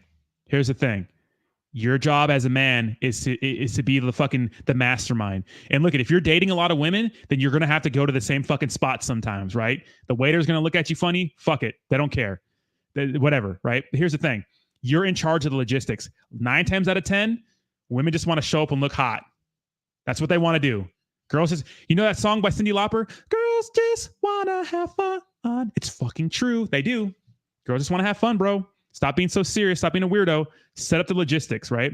It's your job to plan it out, right? And this is the way the progression should go on a date night, right? You should be the man. When are you free to get together? All right. We're not going to talk about the whole setting up a date because that's a Rubik's Cube in itself. But all right. So say you get her. She says, okay, I'm free Friday, 7 p.m. Say, perfect. She says, I'm free Friday. So how about I say this? How about we meet up at so-and-so bar, 7 p.m. I'll see you there. Whatever. Okay, great. You agree to the date, right? You meet there at said bar at 7 p.m. You've already planned out the rest of the date if it goes well. You're having drinks. Everything is going great. She's laughing. She's asking about you. You know, she's like, you know, when women like you, dude, they'll do some crazy shit. They'll laugh. They'll ask you about yourself. They'll touch you. They'll get close to you. They'll compliment you. It'll be fun. It'll be, you know, it'll be easy, effortless. Then you say, hey, I know so-and-so place down the street. You want to go play some pool? You want to go throw some darts? You want to go play some arcade games? Sure, I would love to. I'm having such a good time. So you take your little happy asses to another place. You can meet her there, you could drive there, or you can walk close by, right? If you live in a city, you could walk to a place close by. Great. Now you're playing pool. Now you're having interaction. You're able to touch and play pool and chat, get a little closer, right? You're touching and stuff. Maybe you start fucking macking or making out, whatever, right? Who knows, right?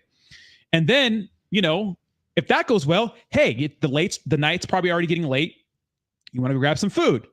Maybe. Or would you like to go back to my place for a drink? Would you like to go? She might say no, or she might say, yeah, sure, I'm down. As a man who's created, this is your job. You're creating an opportunity to get it on, right? A fun-filled opportunity to get it on. And plus, if you like her, it makes it that easy, right? So it makes it easier, right? So once you get back to your place, if you have fucking roommates or your house is a fucking mess or you have dirty underwear thrown everywhere, right? Well, then you're fucked. Now, this is what you need to do. You need to have fucking drinks and a nice environment, right? You don't have to have a mansion, but as a man, you plan for everything. Look, it could not go. Look, you could plan for all this and you could not like her the first 20 minutes, or she could be uninterested, you know, and then the date could just go south, whatever, right? That could happen, right? But once you get to this point, right, you need to make sure you're prepared. So you have like drinks to actually drink, like maybe some wine or champagne or have beer, whatever, have everything, right? I don't drink a lot, but make sure you have everything in the fridge just in case, right? Make sure your house is smelling good. It's clean, right? You don't have fucking underwear thrown everywhere. It doesn't smell like fucking dog shit. You know what I mean? Make sure your house is clean, right? And then, you know, once you get there, you get closer and all that good stuff. And then, you know, do your thing. And then, you know, she takes an Uber home, spends the night, whatever, right? Repeat. And if you like her, and that's how relationships start, right? Right? That's how relationships start. If you like her, then you continue, right?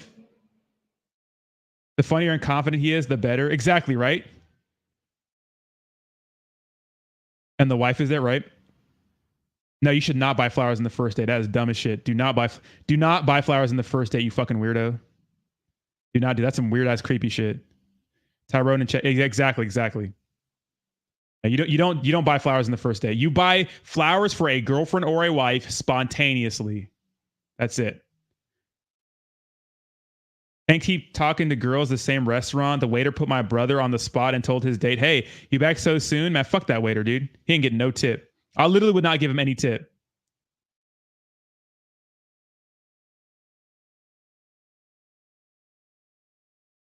Right? Yeah, out of your mind.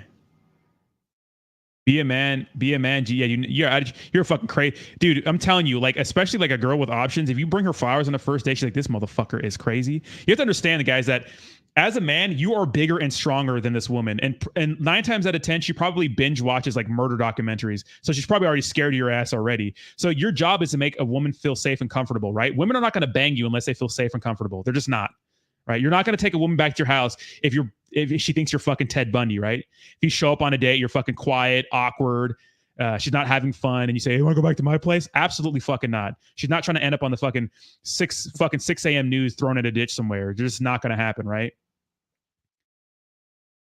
That's why when you go to different places and you have different interactions, you start touching and like, you don't ask a woman to go back home if the chemistry is not there. If you're not touching, you're not talking, she's not getting close to you. Oh my God, you know, girls, do they touch you and shit, or like they want to get close to you, or women like they'll touch you. And if you're not macking or making out or kissing, don't ask a woman to come back to your house. Hey, you want to go back to my house? Fuck no, I don't want to go back to your house. Why would I go back to your fucking Ted Bundy, motherfucker? Chop my body up and shit, throw me in the fucking freezer. Whoever is taking dating advice from Rodney is so down bad. You could say that, but They could be down bad. Look at Kuhn. Look at some guys. Some guys are natural fucking chads. Kuhn. Not every guy's a natural chad. Look at most guys are not natural. Some guys are natural chads, right? Some guys just know what the fuck is going on, but most guys do not. All right. So you might be a successful guy wherever you're at, right? Wherever you're at in life, you might be a successful guy at banging chicks, but you're the exception, not the rule. I do flowers, young queen. I do flowers every 2 to 3 dates. If not flowers, her fave candy, dessert, or something. You're out of your fucking mind. That's crazy, Emmett.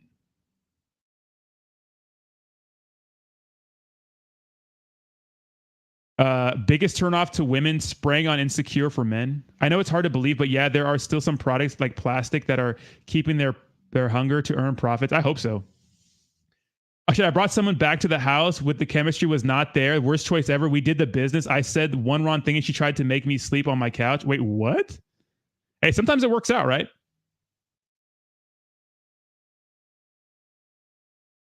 Yeah, but I mean, some guys like look at this dating advice and like think it's stupid because they're just natural. They naturally act like that, right? Sometimes it works out, right? I mean, you can fucking fumble. It doesn't have to be perfect. You can fumble your way through shit. And like, dude, sometimes you'll meet a girl on Tinder and ask her to come over and she'll come over. So, sometimes, right? But usually like the really hot chicks are not going to do that. Like the really hot chicks who have shit going for them on Tinder and dating websites, they're not just going to come over when they don't fucking know you. They're just not going to. You're going to have to put in some work, right? Hey man, that can dance. Yeah, dude. If you're having a good date and you go to like a club nearby or like a little small spot where you can dance and you can both get down, whew, you always go for the kiss in the first date. Always, 100%. Always go for the kiss in the first date. Always go for the kiss in the first date. If she ignores you, well then, whatever. And if she's like, I don't kiss in the first date, okay, fucking boring. She's so serious like that. Look at. I like to like if the date's going fine and you're having fun and she says, oh, I have rules.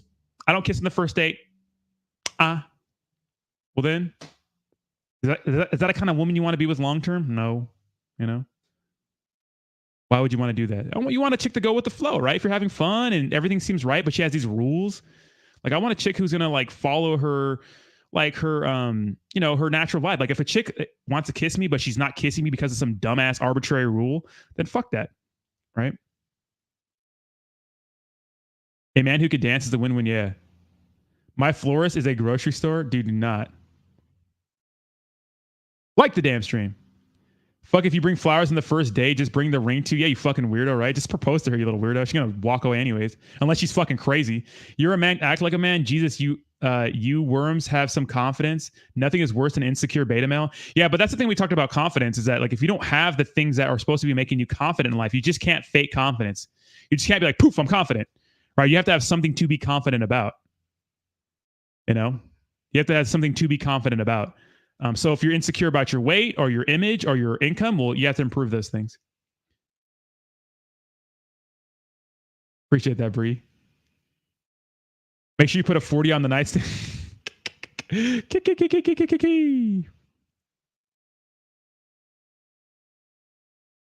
Accuracy is scary. I mean, I've been around the block a few times, I mean, I know I seem fucking nerdy and shit, but on here, I'm a little wild on the cryptocurrency thing, but, I'm doing what I like to do. My passion, right? Women respect that. Doesn't matter.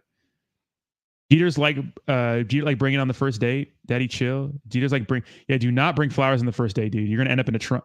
The chick is literally gonna think she's gonna end up in a trunk. That's gonna be the most awkward date. Went on a date when her profile said will not do it on the first date. Thought great. Ended up doing it on the first date.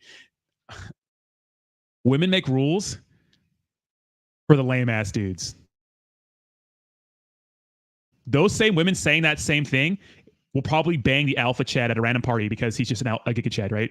Women make rules for guys that are lame. So that little thing on the profile says, I will not do it on the first date. She made an exception for you. For what reason? For whatever reason you did it for her. Whatever reason is. Maybe you smelled good. Maybe you were just good on the date. Maybe your interaction, whatever it was, her experience with you was different. You were the exception to the rule, right? You can be the most alpha male ever and a woman will destroy you. They are held completely unaccountable in society. If Will Smith couldn't do Will Smith is a fucking beta bitch. I'm going to go on a Will Smith rant. Will Smith could go bang a fucking bus of Danish fucking women who were willing to just fucking consecutively because he's Will fucking Smith. But instead, he's choosing to be with a woman who does not respect him. She does not respect him. And if you go back and look at some of Will Smith's interviews, he even said in the interview that one of the reasons why he became like so powerful in the movie star is so he would never get cheated on again. You can't take the bitch out of a man. You could make all this money. He's Will Smith. He's a bigger shit than I'll ever be. I get it. His net worth is like I'm as worth as much as Will Smith's toenail, but he's still a puss boy. And women don't respect puss boys, right? That's why Jada Smith is gonna fuck her son's fucking best friend, right? Who's a musician. That's why Jada Pinkett Smith was in love with Tupac, because Tupac wasn't a bitch. Now she's settling for Will Smith, who lets her get away with fucking murder. If my wife takes me on a fucking show and tells the whole world that she's been banging my son's my son's best friend, calling an entanglement, what kind of self-respect do you not have to leave that woman? Leave her. You're Will Smith, but you can't take the bitch out of him. You know what I mean? I can't even watch a Will Smith movie anymore. Seriously, because he's acting like a little punk, dude. It's like, you're Will Smith, dude. Go fucking bang somebody. How about this, Will Smith? Get a fucking divorce. Give her half your fucking money or whatever it's going to cost you. I mean, she makes money too, so you won't lose that much. Go live your life. Your kids are grown up. They're already done. Go live your life, Will Smith. Watch some fucking videos, you know? You're a fucking millionaire. Go live your life, man. Go get some self-respect. There is a fine line between self-confidence and arrogance, yes. If she says she likes Four Locos, you can't fucked up. Low-hanging fruit. Be like the girl and hang out the lamest so you can look like a man. Who paid Rodney 14 eat the FUD? Will Smith. She keeps Will because he's a bag man. Exactly, right? Dude, Will Smith's net worth is like 500 million, right? Will Smith is so fucking stupid. I hate that shit, bro. He gets disrespected. He's like the laughing stock of like the dating community, right? Have you seen the fucking guy she was banging? He looks like she likes music industry guys, right? That's why she was in love with a Tupac, right? Tupac did it for her. Right? Tupac was the man. He did it for her, but you know, now she got with Will Smith because he's a provider and he's a little beta bitch, even though he's like has all this status. Will Smith is a good looking guy.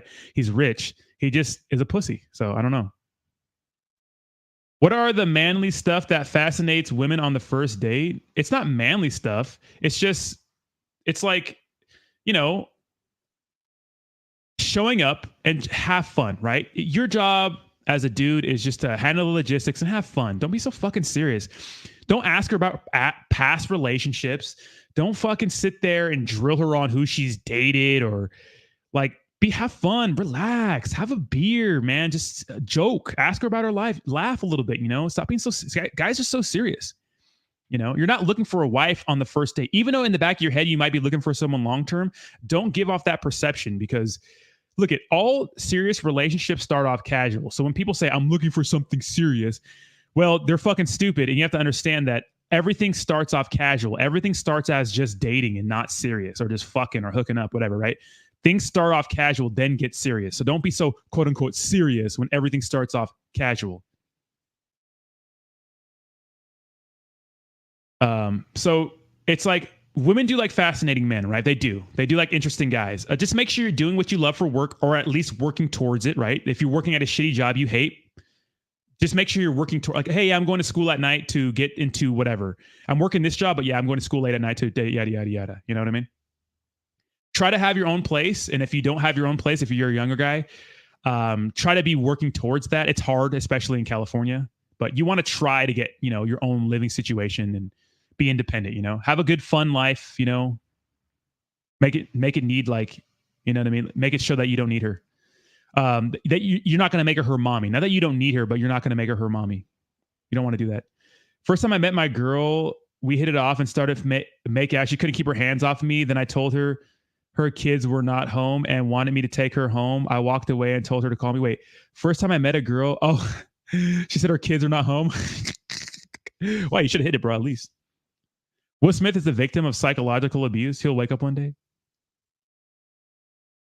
I did, but it was hard watching it though, you know? Will Smith is a victim of psychological abuse. He'll wake up one day. She loved, I don't feel sorry for Will Smith. He's in love, Rodney. I know, but dude, come on. She's dragging him. Keep my wife's name. How are you gonna go smack Chris when he makes a joke like that? It's a fucking comedian. Both Will and Jada are estranged. She can't forgive Jada. She forgave him. Fast forward 2 years and we still together after she called me. Oh my God. Like asking body counts. Yeah, don't ask that. Women will reveal shit to you like that. Don't ask about body counts. Don't ask about all that that's creepy shit. How many guys have you slept with? Like, okay, pussy dried up.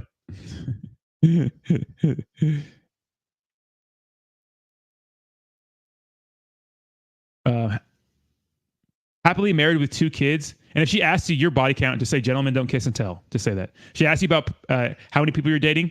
Sorry, gentlemen don't kiss and tell. I can't tell you that information. I just like, I don't even know you yet. This is our first date. And you're asking me about that stuff. Gentlemen don't kiss and tell. You know, and just keep it funny. Keep it fun. Respect and chivalry go a long way. Yeah, I'm about chivalry. I remember I dated one chick and I held open the door for her. And she got super offended that I held open the door for her. I was like, are you out of your fucking mind? Like we were going into a store. I forgot what we were doing. I had to go. Okay, so I went. This is like a third date. I had to stop at the store for something. She went in with me before we went out to dinner. And she got offended that I held open the door for her. She's like, I can hold open the door myself. And I was like, okay, you sound like you're pleasant. I said, but I made it fun. I'm like, oh, chill out. I said, how about this? You can get me next time. I said, next time there's a door, you can open it for me. How about that? So we're even. So I was just playing around with her. Make it playful and fun. Don't be so serious. Is it healthy to talk about body counts with GF or wife? She'll reveal that to you. Just give it time. She'll reveal it to you. My wife's boyfriend caught me. You're stupid as fuck. She isn't the one for him. That's what I think. That's what I think. It was a G.I. Jane joke, right? All right, guys. I'm actually out of here. It's been 3 hours. I got to go work out. Get my tan on for the day. You guys, thank you so much for hanging out. Have fun. Ooh, WAGMI's going crazy. So is Volt. Damn. You guys have a fantastic day. Thank you so much for hanging out. This is absolutely awesome. Make sure you guys clickety-clack that like. This is a fun stream. Maybe we should always end this. I talked about cryptocurrency for 2 hours, and the last hour we spent talking about dating. I thought that was fun. You guys have a fantastic day. Oh, I got to learn about that, Paul. I don't know too much about that. Bye-bye now. Bye-bye now. Thank you guys so much. Peace.